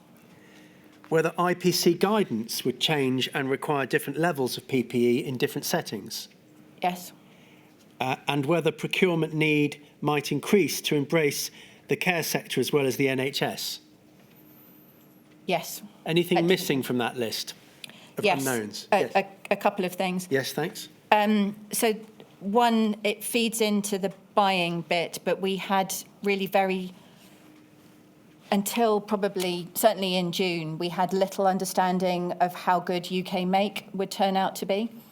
So although the first order comes through at the beginning of May, which is aprons, we knew that aprons were very straightforward to change manufacturing to buy, and it's only in August that we get, for example, the Honeywell FFP3 deal. So that's additional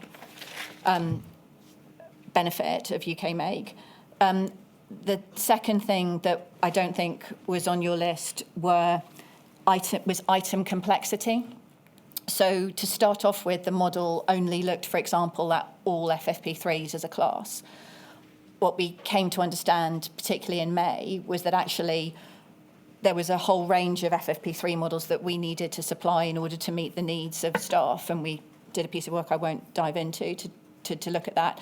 Equally, there were preferences. So it turned out ambulance crews liked goggles and not visors, and hospital staff liked visors and not goggles. And that wasn't built into the requirement model to start off with. So we couldn't just look at each item as a category, both because of the two things I've mentioned, but also because the global manufacturing capacity for those items is very different. So FFP3s are only bought by the UK out of all major economies. We go one level higher than almost every other country. Gloves, for example, are just used so much in the NHS every day that we never really had excess stock of gloves. So there was the complexity within each category which needed to be brought out in the modelling, which was done during May, which was why in June we can actually have much more accurate data and therefore feel confident in stopping. To be clear, this was a conversation early on. I have an email that I sent Jonathan Marin on the 8th of April to say it looks like FFP3s have stabilised. Do you think we should tell the team to dial down buying? And he quite reasonably said, we're not even close to having replaced the PIP stock. I think we need to keep going. And indeed, we nearly stocked out of FFP3s at the beginning of, well, in June. So it was an evolving process. It was very much on our minds to buy, to use taxpayer money effectively. And I absolutely wish that for whatever reason we could have got a few weeks earlier in May and realised the certainty of what was coming, but we didn't. And I can't at the moment see a point at which I could have done anything sooner to get to that. When you say stocked out, you mean ran out of stock? Very close to running out of stock, yeah. We never had nothing, but we were very close to not being able to send trusts what they needed. So, for example, there's one day in June, I'm going to forget the exact date, although I did know it yesterday, where we looked at what trusts received, and 3 out of 73 trusts did not get their ideal pick. So we sent them what they officially needed, but not necessarily what they wanted. Officially needed? Was that? So at the time, we were shipping 7 different kinds of FFP3 masks. And until the beginning of May, it's really not clear to us in the centre the extent to which trusts have preferences for different types of FFP3 masks based on what they've previously used and what works for their staff. And because we were about to run out of some of the PIP stock masks, the 3M masks, which were the most commonly used in the NHS, we had started to send different masks. And trusts were getting back to us saying, but we have to now refit test all our staff. That's really inconvenient. What then came up was also actually some masks don't suit certain face types, and we did a different piece of work on that. So they got a safe number of FFP3s, but for example, they would have had to have refit tested some of their staff with a new mask rather than just put it on and go. Was that I think okay? so. I'm still questioning in my head what you mean by officially needed, as opposed to what the trust said they needed. So Trust would have told us we need 1,000 FFP3 masks. And the system decided they could actually have... No, the system sent them 1,000, and Major Ed Bauman, who was doing the work, then analysed that to say that trust usually prefers 3M 9332s, and they've actually got 700 9332s, but also 300 Evershield masks. So it's not ideal. What we then did was a piece of work to create an ideal pick list for every trust, and working with them, obviously, and testing their staff to link that to our stock. And then we created the pick list, which we then used subsequently. Thank you, my lady.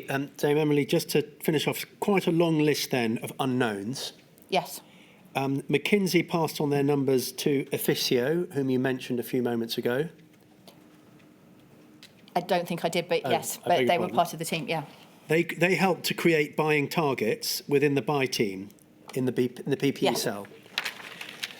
Some of those targets were very high, Yes. and that is a point that is remarked upon by some of those who have given evidence to this inquiry, including Sir Gareth Reith-Williams. He makes a particular point about the very high buying targets for body bags, which you may have seen. Yes. You have. The high buying targets eventually resulted in a report that the Cabinet Office produced. Could we have display INQ 000506 021? This is a report called Errors in Modelling, Yes. with which you may be familiar.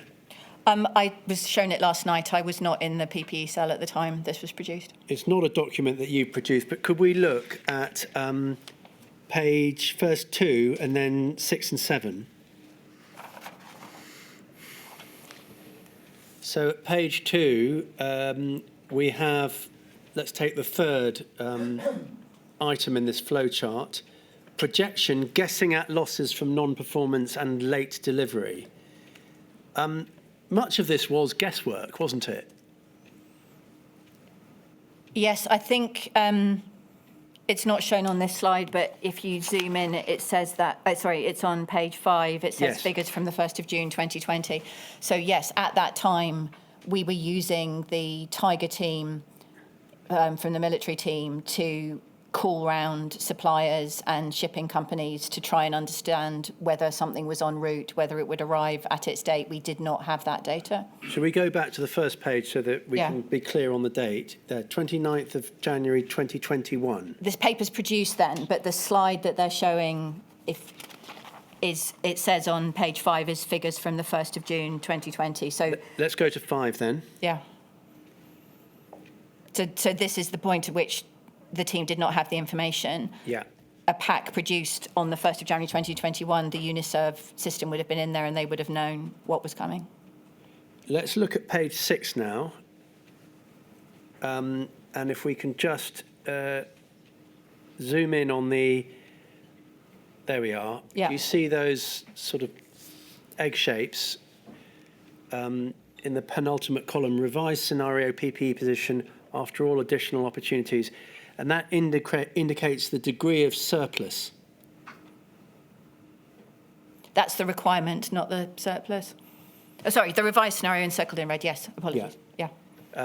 We touched on the figure, the overall figure, just shy of 7 billion items. And we see here, I don't think those add up to 7 billion, but that may be because of the date on which the reference date for this document.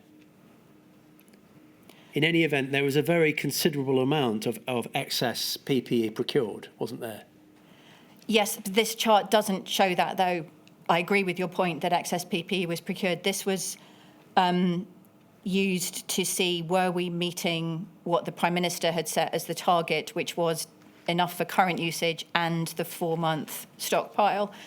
And what it has in the grey bubbles in the middle, so the pale grey, planning signal to current COVID, etc., were estimates. So it was used to go back to the buying team and say, you know, we still need to buy, in this case, for example, gloves, which, as I said, were never in surplus, effectively.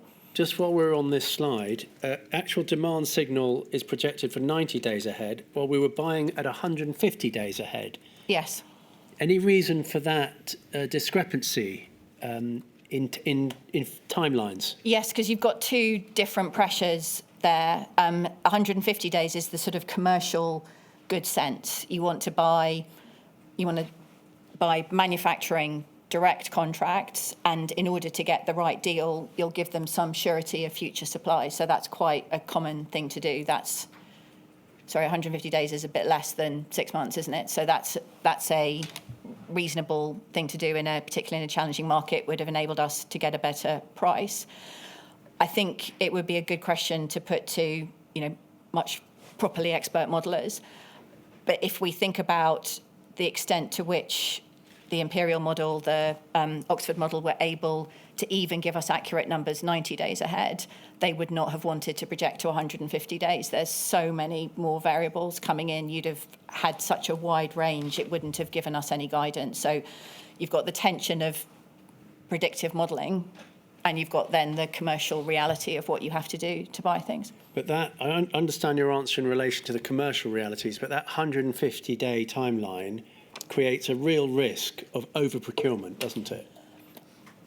I think the real risk of over-procurement is the equation which is laid out on page 2, and which was very similar to the structure that I had in my own thinking, which is you've got the requirements model, which has got a bunch of variables that you're making a really good estimate of, but you do not know what's going to happen. For example, if the IPC guidance is going to change, that you've got in, which is the your middle column, so the PPE usage. PPE usage, the second row. You've got the reasonable worst case scenario, which is the reasonable worst case scenario. It's not saying best guess, it's saying reasonable worst case. And then you've got our abundance of caution based on the fact we lost loads of deals and had some stuff that wasn't good enough to use, that says we can't absolutely assume everything's coming. So those you've got three boxes there being multiplied together. All of those have an inbuilt pessimism, which we have all accepted is the right answer, because what we don't want is for staff to be in a position where they don't have enough PPE that winter. So under the ministerial guidance, which covers the whole of this page, which was, we absolutely are buying, it may be that we have too much, that is orders of magnitude better than the other scenario, which is that staff are not protected. And so, but all of those bits of pessimism are effectively multiplied together in this model, this page shows. Sorry to cut across you. Let's just finish on page 7 of these slides.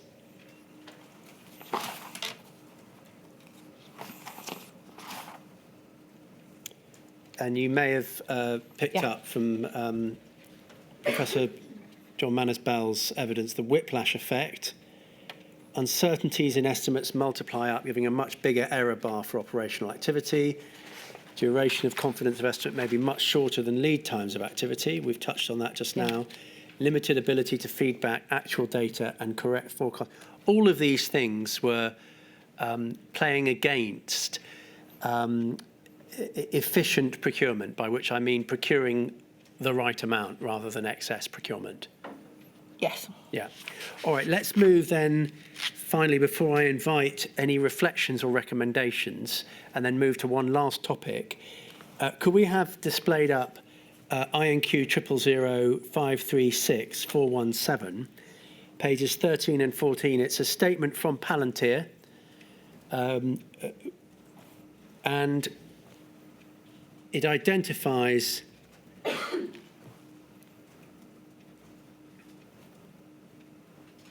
it's paragraph 11, if we can make our way to that. Sorry, I think I've given an incorrect page number. It would probably be 6 or 7. There we are.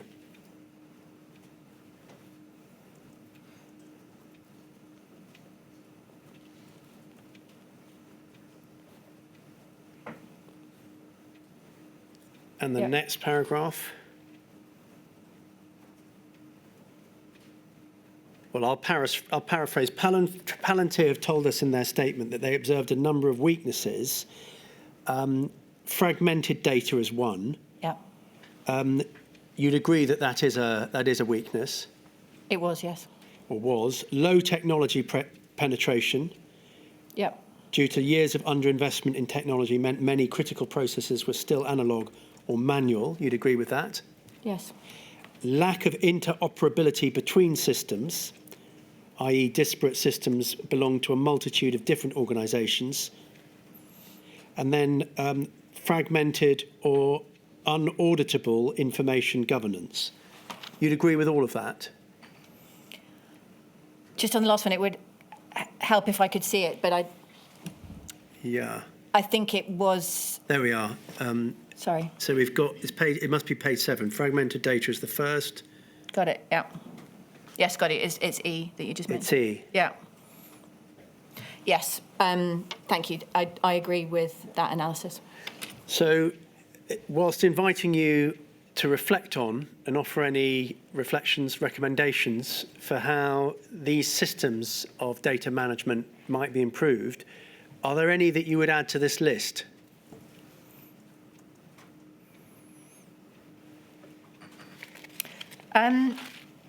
It doesn't say, I think there might be an H, but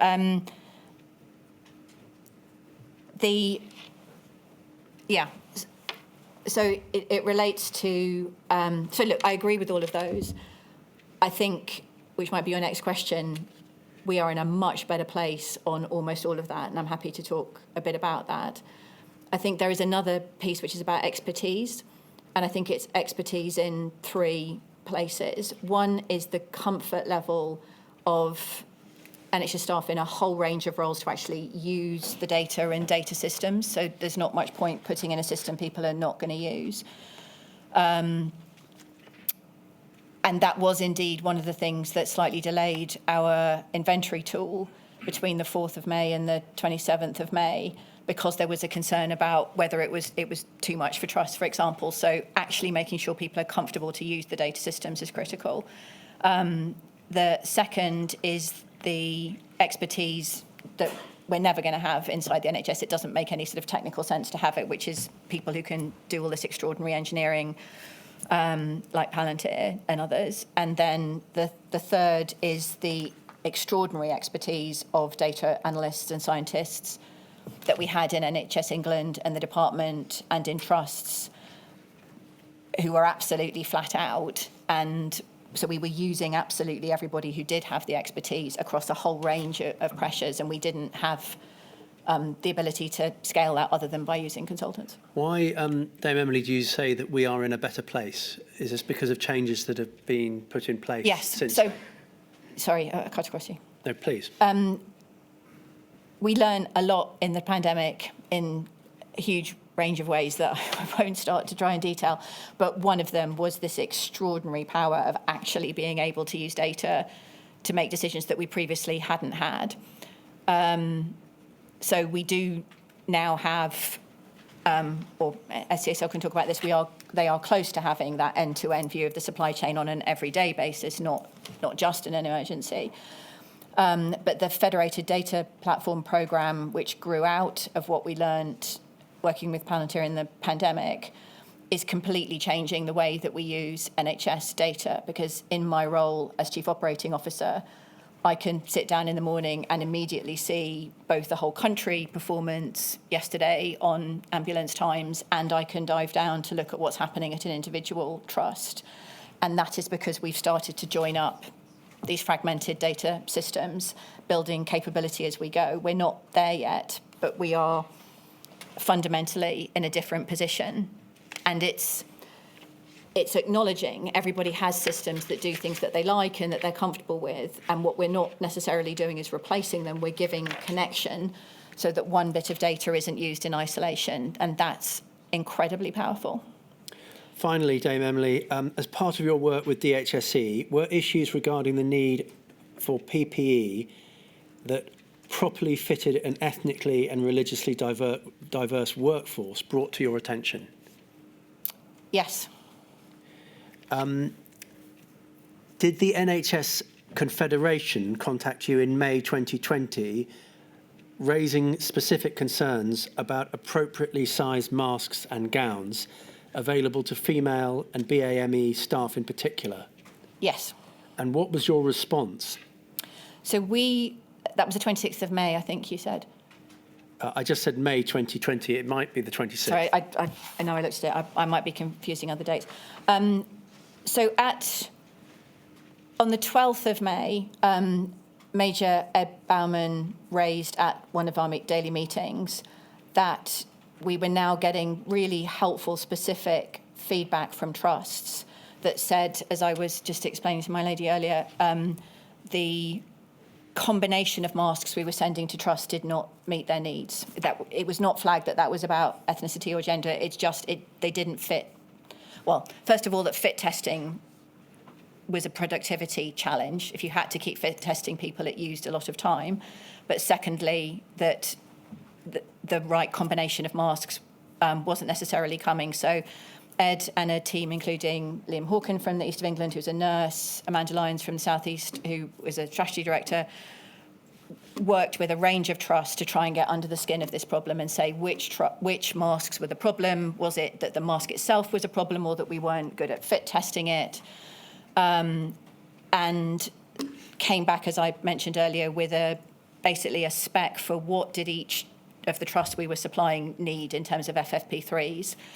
We then had some challenges to link that to actual supply I won't go into. So by the time NHS Confed is raising with me, which I think is at the end of May, I already knew quite a lot about the problem. The fact that this was also about ethnicity and gender became clear through the work that Ed Bauman led. So what we did, starting on, I think it was the 2nd of June, I spoke to Sue Tranker, who was one of the senior nurses, was to commission a piece of work that did a much broader piece of work. So Sue did a piece of work starting in June that went till October and tested 5,557 staff across a range of ethnicities and very explicitly looking at gender to see what was the link between different types of masks and different types of individuals. And that then led to a change in buying to make sure that we had sufficient range.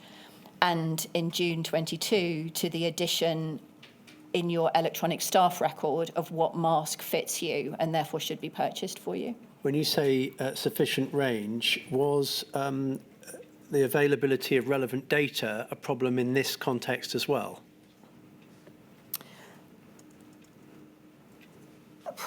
I mean, I think we've made a brilliant use of data in the work that wasn't me that was done to add it to ESR.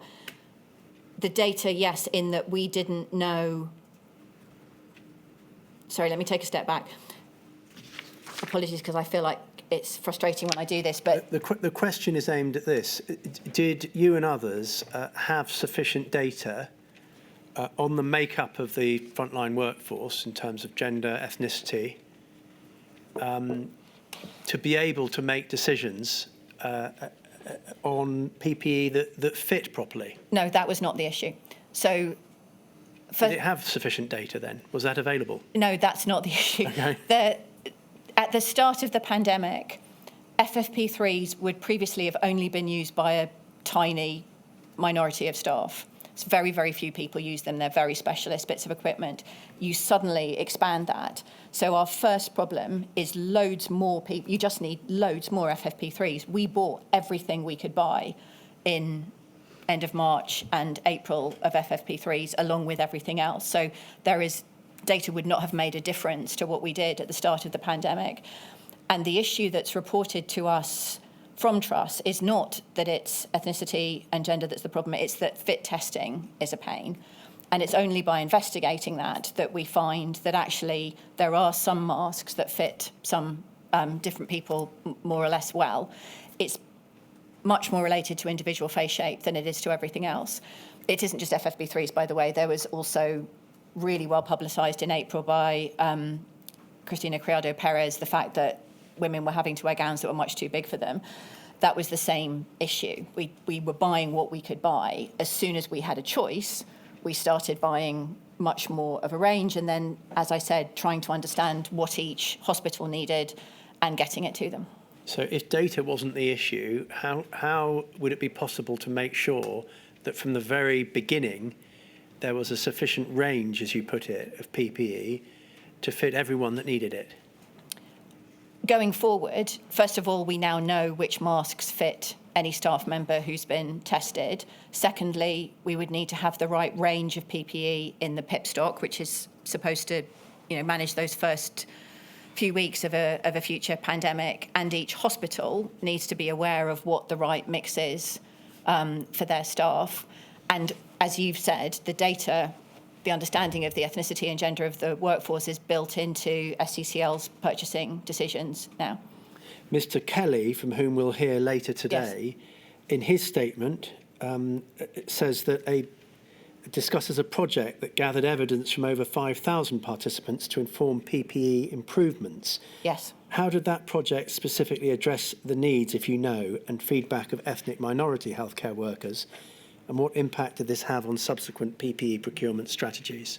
Yes, so that is the piece of work I mentioned that Sue Tranker led over the summer of 2020, and it reported, I got a draft of the report on the 1st of October, and that was then built into the buying, the further buying and manufacture of FFP3s going forward, and that resulted in the addition of the information of what you need to your electronic staff record. Dame Emily, thank you very much. Those are all the questions that I had for you. I gather that there Mr. are Thomas? additional questions from one of our CPs. Dame Emily, I'm representing the Federation of Ethnic Minority Healthcare Workers. So we've just left off with your questioning. I'm going to continue that theme, if I may.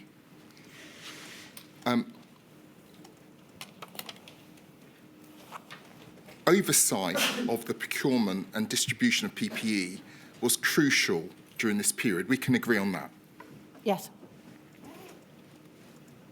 And we've heard a lot of evidence about the disproportionate impact of the virus on ethnic minority communities, particularly those who I represent, healthcare workers. Now, you've just said and accepted that you were aware of the problem with particularly ethnic minority healthcare workers. That's correct, isn't it? I was aware of the challenge of FFP3 masks and that there was some relation to ethnicity in the autumn of 2020. In May 2020, I was aware that a whole range of staff were finding some masks difficult to wear. It was not at that point linked to ethnicity. Right, so, can I just ask you for some clarity on this before I put my question to you? When do you say you became aware that there was a problem with ethnicity and the provision of this particular PPE? When? We became aware through May that hospitals were saying to us that there were particular challenges with particular ethnic groups. We did not have any data on that showed that until the autumn and Sue Tranker's report, which looked at a whole range of people. So you became aware of a problem in May. Yes. And I'm assuming, you correct me if I've got this wrong, that you would have said, what problems? Sorry, could you repeat the question? You said you became aware of the problem in May 2020. Yes? That there were masks that didn't fit. Yeah. That staff were finding it challenging to find masks that fit, yes. In relation to ethnic minorities, you said just a moment ago, you became aware in May. That was definitely part of the reporting by late May, yes. My question to you is, I'm assuming you would have said, what problems? The problem of fit. That we were being, I'm sorry, I don't understand the question. We were being told that some staff were finding it hard to find a mask that fit. That was the problem. That was the problem. Yes. And those staff were of particular ethnic minorities? No, they were partly, it was relayed that it was some ethnic minority staff, but it was also women and it was also people with beards and it was also people with particularly small faces. So forgive me. Yeah. I'm confused and it's probably just me. When you say you became aware of problems with ethnic minorities in May, what were the problems you became aware of? It's particularly relating to ethnic minorities. Yes, I apologise, I am trying to answer the question. We became aware first that certain masks were, that trusts were saying some masks don't fit some of our staff. Yeah, but that's general, correct? Yes. Right. And we then do a piece of work to work in detail with trusts to see what's going on, to say what is the problem. So is it the mask? Is it the fit testing? When was that? May. Right. So that's the first piece of work which Major A. Bauman leads. And by the end of May, we now have an understanding for each trust that says the right combination of masks for this trust, which are likely to fit their staff, is the following. And we therefore change our distribution system to make sure trusts are getting as close to that list as possible. And we change our buying to make sure we are continuing to buy a range of FFP3s and not narrowing in on any one particular type. Okay. Let me move on to my last question, and it's this. Given your significant involvement in the PPE supply and distribution, as outlined in several parts of your statement, particularly where you discuss the initial challenges with PPE orders, help me with this. What feedback mechanisms were in place to capture concerns from ethnic minority healthcare workers regarding PPE, and how were these concerns addressed in real time during the pandemic? So there were, I'm going to say, three main ways, multiple ways for staff to feedback concerns. The primary one would be within the hospital via their line manager, the health and safety officer, people who were supporting them. And that could potentially be addressed locally because the trust has the responsibility of making sure every staff is protected. There were then one of three routes depending on the issue. One is it was fixed, great. One was that the product was a problem. So this product was not working as planned. And that would have been reported depending on the item, but via a hotline that was run by the technical team at SCCL, which we augmented, to make sure that product complaint was reported and then appropriately investigated. And if there was if the product itself was faulty, we obviously would have taken one set of actions. If it was, a sizing issue or whatever, then we would have worked on distribution. And there would also have been, I've forgotten the technical term, but there's a DATIX reporting if it actually has inside the hospital, if that's generated an unsafe situation for staff, and that would have been fed back through multiple routes, including the MHRA yellow card system. So we would have taken action on those depending on the nature of the problem that was being reported. Given the disproportionate number of deaths of particularly Black, Asian and minority ethnic healthcare workers and the complaints made about PPE, do you think you moved timely enough?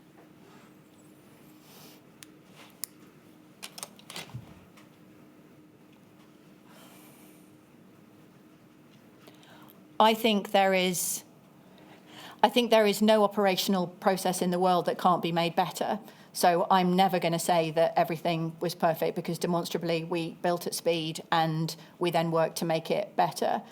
In this instance, I think we had good processes to collect feedback, particularly if something was unsafe, but also on preference, for example, learning that goggles didn't work well in certain hospitals.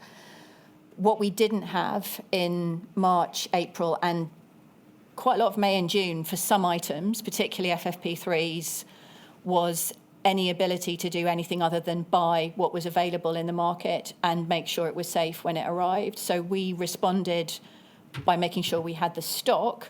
And when we had the stock, we then worked with Trust to make sure they were also getting according to preferences and what would best suit staff. So I think we did respond absolutely as best we could. As I've said, I think it would help, and I believe there are plans to do so, to make sure there is the right range based on actual mapped staff need that we now know in the PIP stock going forward. And I would also expect that to be built into a very tailored distribution system that would better connect individual staff needs to the overall supply. Thank you very much, Mr. Thomas. Thank you. Can I take you back to the beginning of your evidence, Dame Emily? I got the impression as you went through it with Mr. Ward that it was somewhat chaotic. Would that be fair or is that unfair? It was really full on. It wasn't just that, it was the structures. I mean, Okay, as yeah. you'll appreciate, and as you know, I have already examined the preparedness and resilience Yes, of course, system, yeah. and I've already made certain comments about the lack of preparedness in my view. I've also heard about exercises that were conducted Yes. to try and enable the system to respond to a pandemic. But I gained the impression from your evidence in the first few answers that you gave that the system couldn't cope with purchasing and distributing large amounts of PPE required for a pandemic. Now, if all this planning that I've been told about had been going on, why was the system in that state? I think that's a really good question. So what I've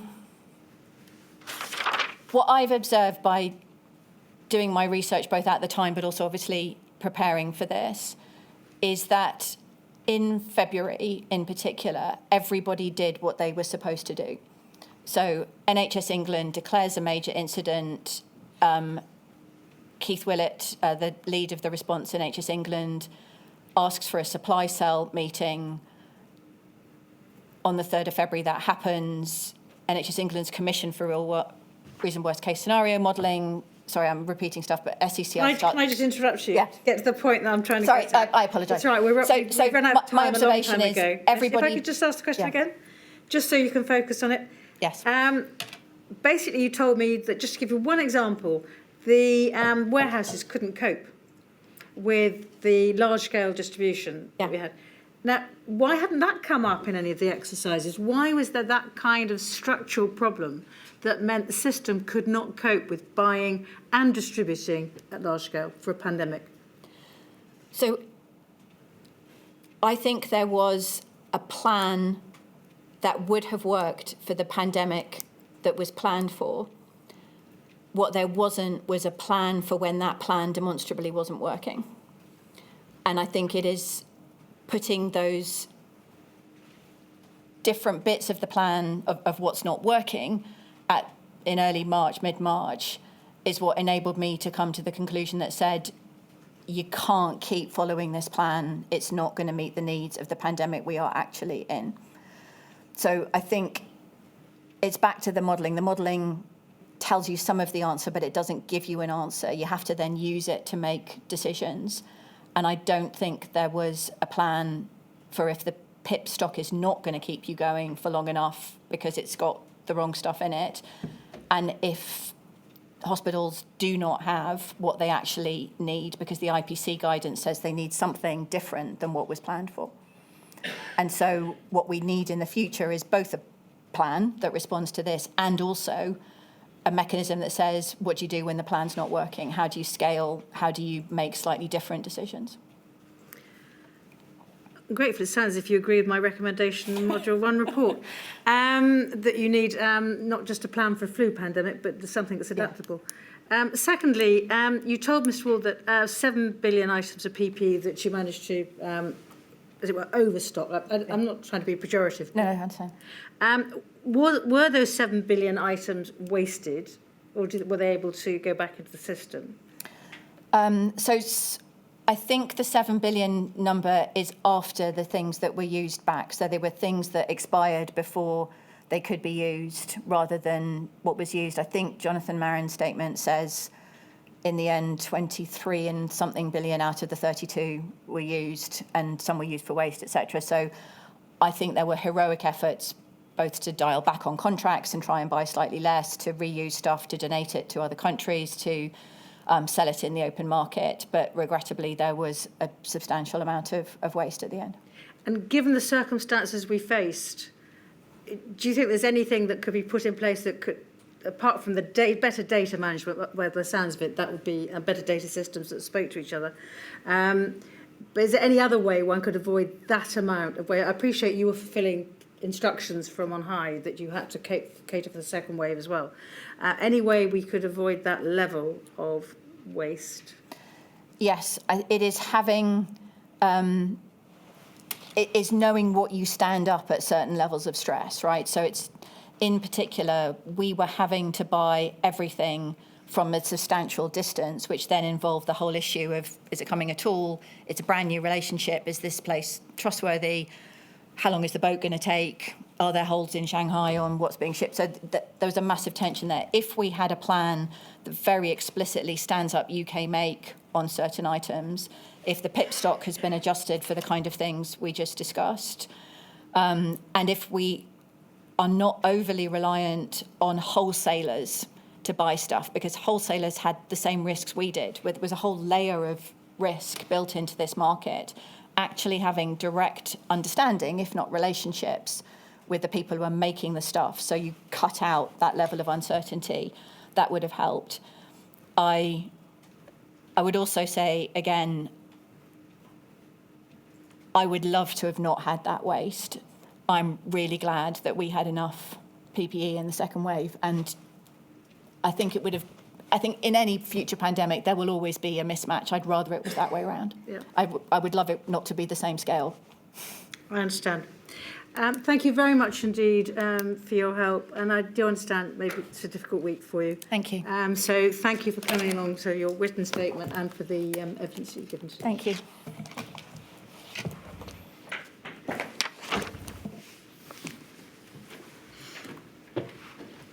Mr. Hardy. My lady, our next witness is Paul Webster. So can I ask that he be sworn or affirmed now?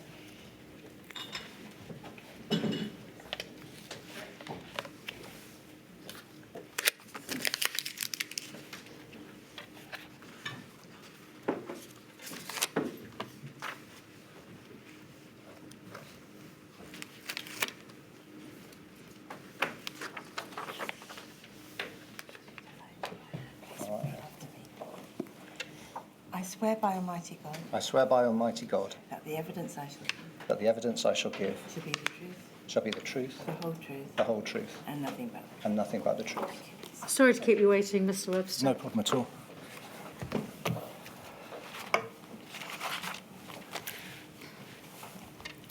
Can I ask you, first of all, to state your full name? Yeah, Paul Webster. Thank you. Now, you have provided the inquiry with a number of witness statements. I'm just going to read out the inquiry document reference numbers and then ask you to confirm that they are indeed your evidence. So you have provided us with a statement dated the 27th of June 2024. It runs to 59 pages. That is INQ 000492085. You've provided us with a statement dated the 6th of January that runs to 4 pages. That is INQ 000533280. You've provided a further statement of the same date that runs to 3 pages. That is INQ 000533279. And finally, another statement, January 2025, that runs to 8 pages, INQ 000533278. Can I ask you this? Are the contents of all of those statements true to the best of your knowledge and belief? Yes, they are. Thank you. And will be largely dealing with the contents of the 59-page statement, INQ 000492085, if that assists you. Can we turn briefly to your own professional background before we start to discuss the events of the pandemic? You are the Executive Director of Governance and Legal and Company Secretary of SCCL, is that correct? Yes, it is, yes. And SCCL is Supply Chain Coordination Limited, is that right? Yes. We'll continue to use SCCL if that's all right. Seems sensible, yeah. Fine. Now, you've been directly employed at SCCL since 2022, but actually your involvement with the organisation began some years prior to that, didn't it? Yes, in about 2016, I was part of the Department of Health team that was helping develop and then implement the new model. And then, but at that stage, I was seconded to the department from the Cabinet Office. All rather complicated, but actually, essentially, it's the same job in the same organisation. Yes. And by the period in the pandemic that we're discussing, so roughly from January 2020 onwards, you were working at SCCL. Yes. Under some form of arrangement. Yeah, and had been since the company was set up in 2018. Now, SCCL is a company limited by shares, and it was created on the 25th of July 2017 by the Department of Health and Social Care.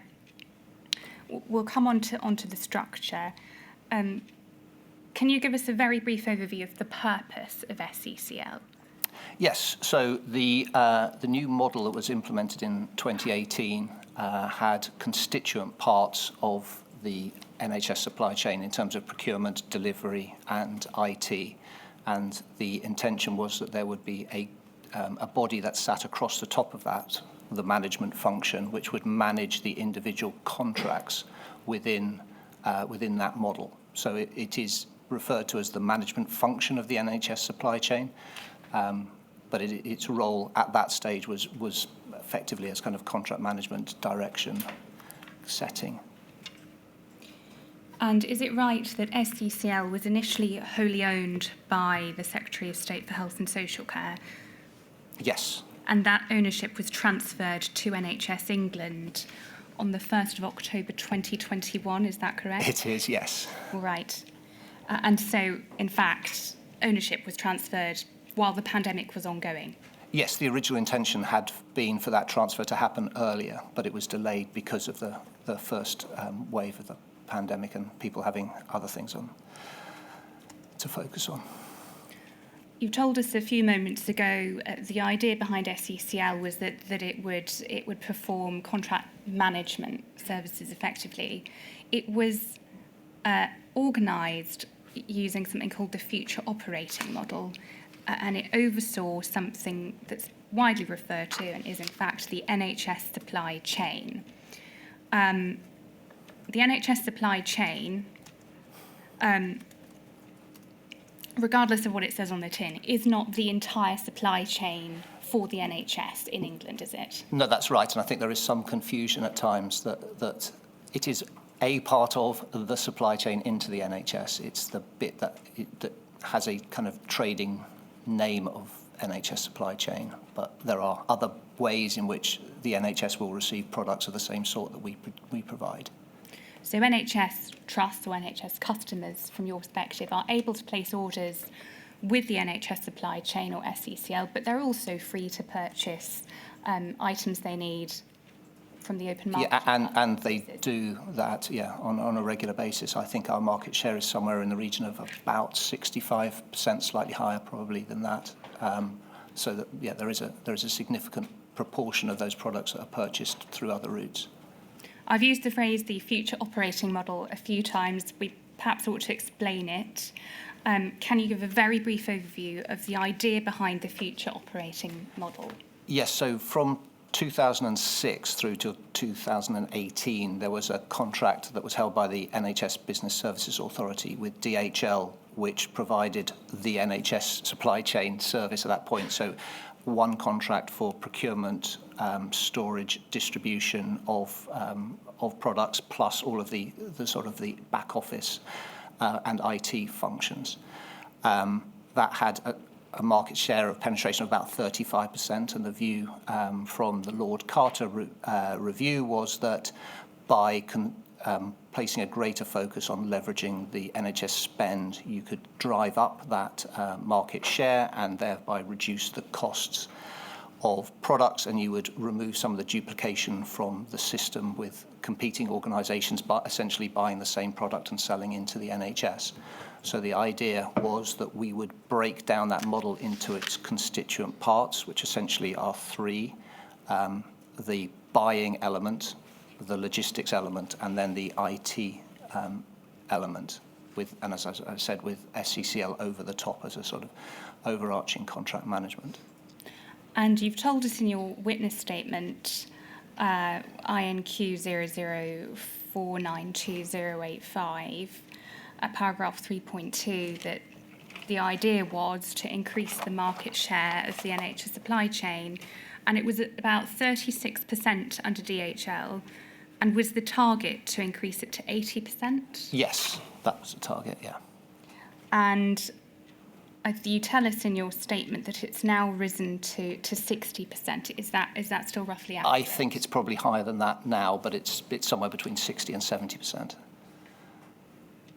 And it varies by product line. So we sell more of high-end capital equipment than we do some other products, for example. And are you able to tell us roughly the market share of clinical consumables that SECL was supplying at the time of the pandemic, or not? I'm not sure I could. I can probably... Well, the difficulty is that our customer base is fluid. So some trusts will buy products from us one day, but then not the next. So we don't have a consistent flow of products or consistent requirement for products. So we would have, and at the start of the pandemic, we had customers who didn't buy product X from us asking for that. So it's difficult to give you an accurate figure. It's also quite difficult to know what the overall market is that we are taking a percentage of, if that makes sense.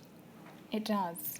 The NHS supply chain is not designed to make a profit, is it? That's correct. And not. I think you use in your statement the phrase buy price equals sell price. So does that mean that SCCL allows NHS Trust to buy items at the same price that it purchased them Yes, itself? so the previous model, if we bought a pen for £1, we would sell it to the NHS at £1.05, and that 5 pence went towards the overall cost of managing the model. The new model was predicated on the basis that, exactly as you say, if we bought it for £1, we would sell it to the trust for £1, and we were funded by NHS England for those costs that would otherwise have come out of what was the margin under the previous model. Can we have up on screen, please, INQ 000347820? This will be very familiar to you, I'm sure. This is a representation of the tower system, Yes. or that makes up the NHS supply chain.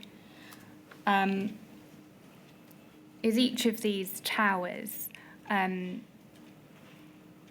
by a separate contractor put in place by SCCL? Yes, that's essentially it. All of the products that we sell were split into one of the 11 categories that you see at the top 11 boxes there. So only one organisation would buy one particular product. So there were 11 what we called towers, but effectively were category managers. We went out for, or the department rather than SCCL went out for a procurement for each of those towers. Now some of the providers have more than one, or had more than one tower, so we don't have 11 separate providers, but they operated as separate buying entities.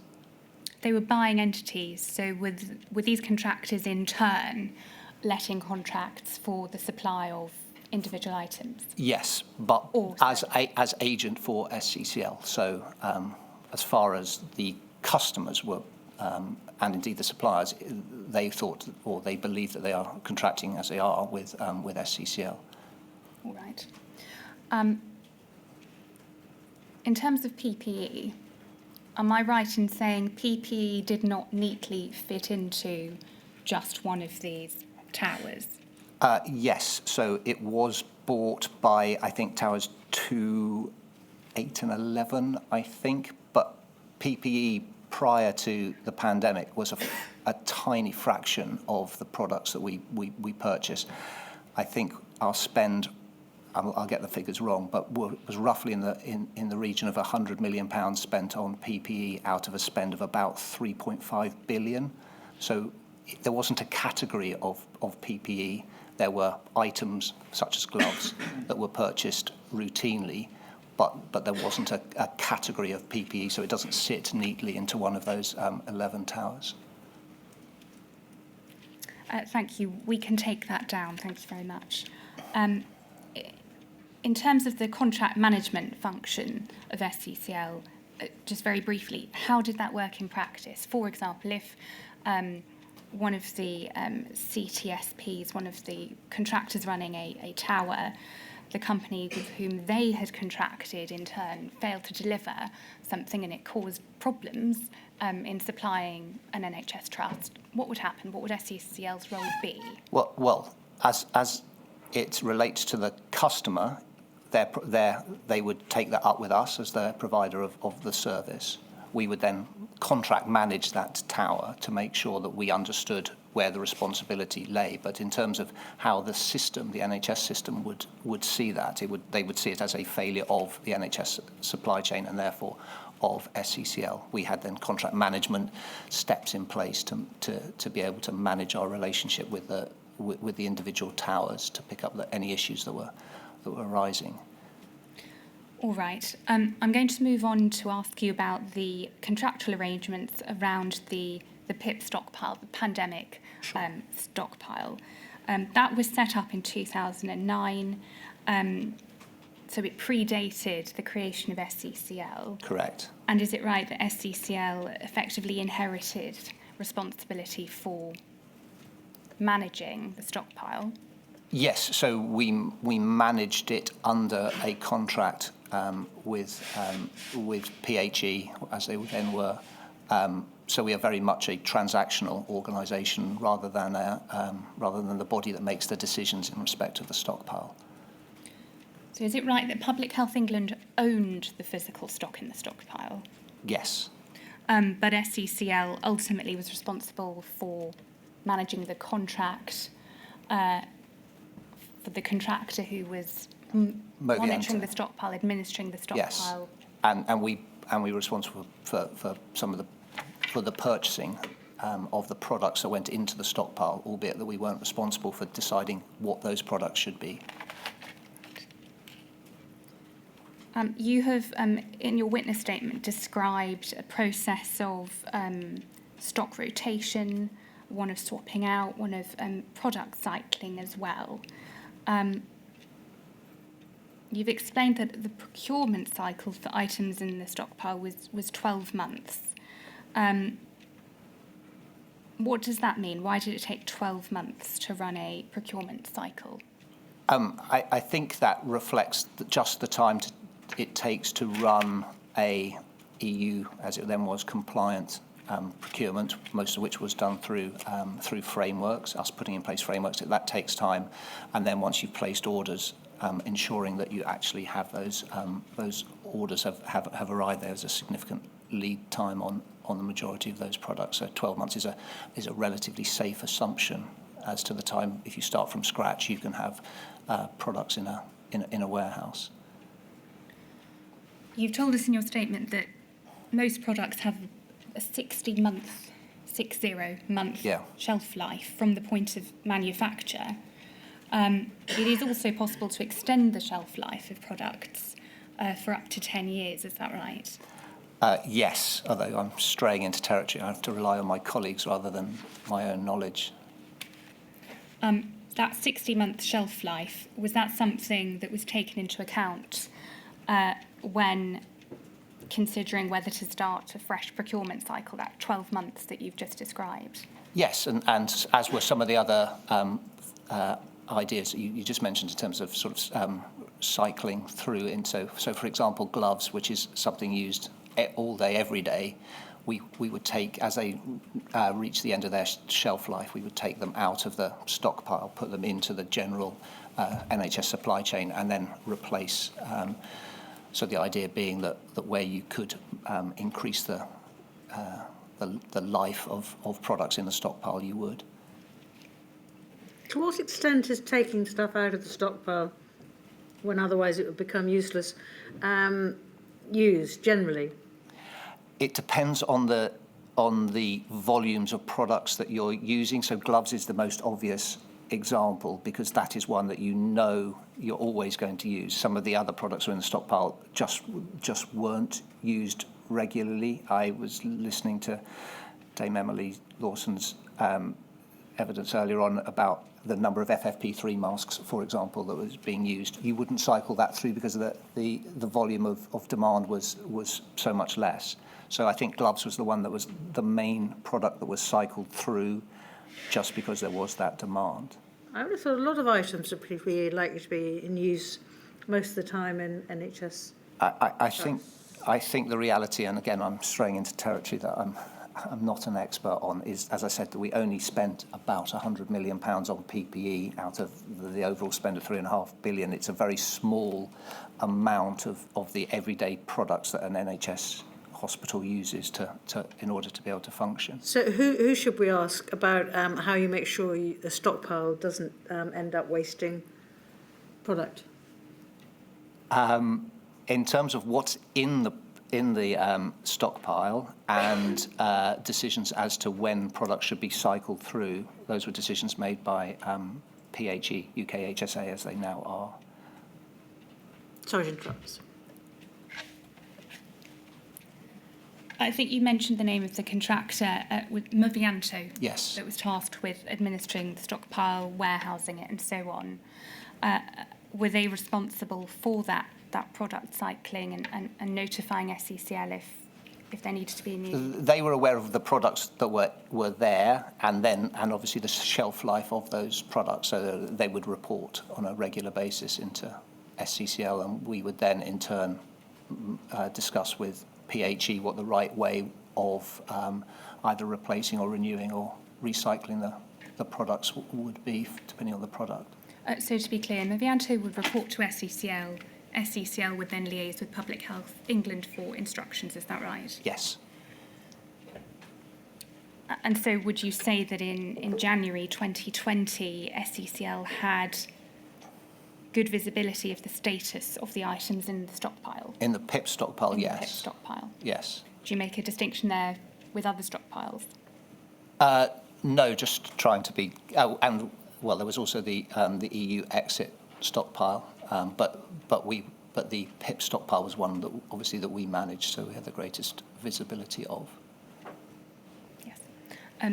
My lady, I'm conscious of the time. There are other topics I wish to cover, so I'm in your hands as to the way Certainly, forward. we could break. I hope you were warned that. Well, I don't know if you would have been warned because I think we went on rather longer with Dame Emily than we intended. Got an idea, But yes. we'll break now and come back at 1:45.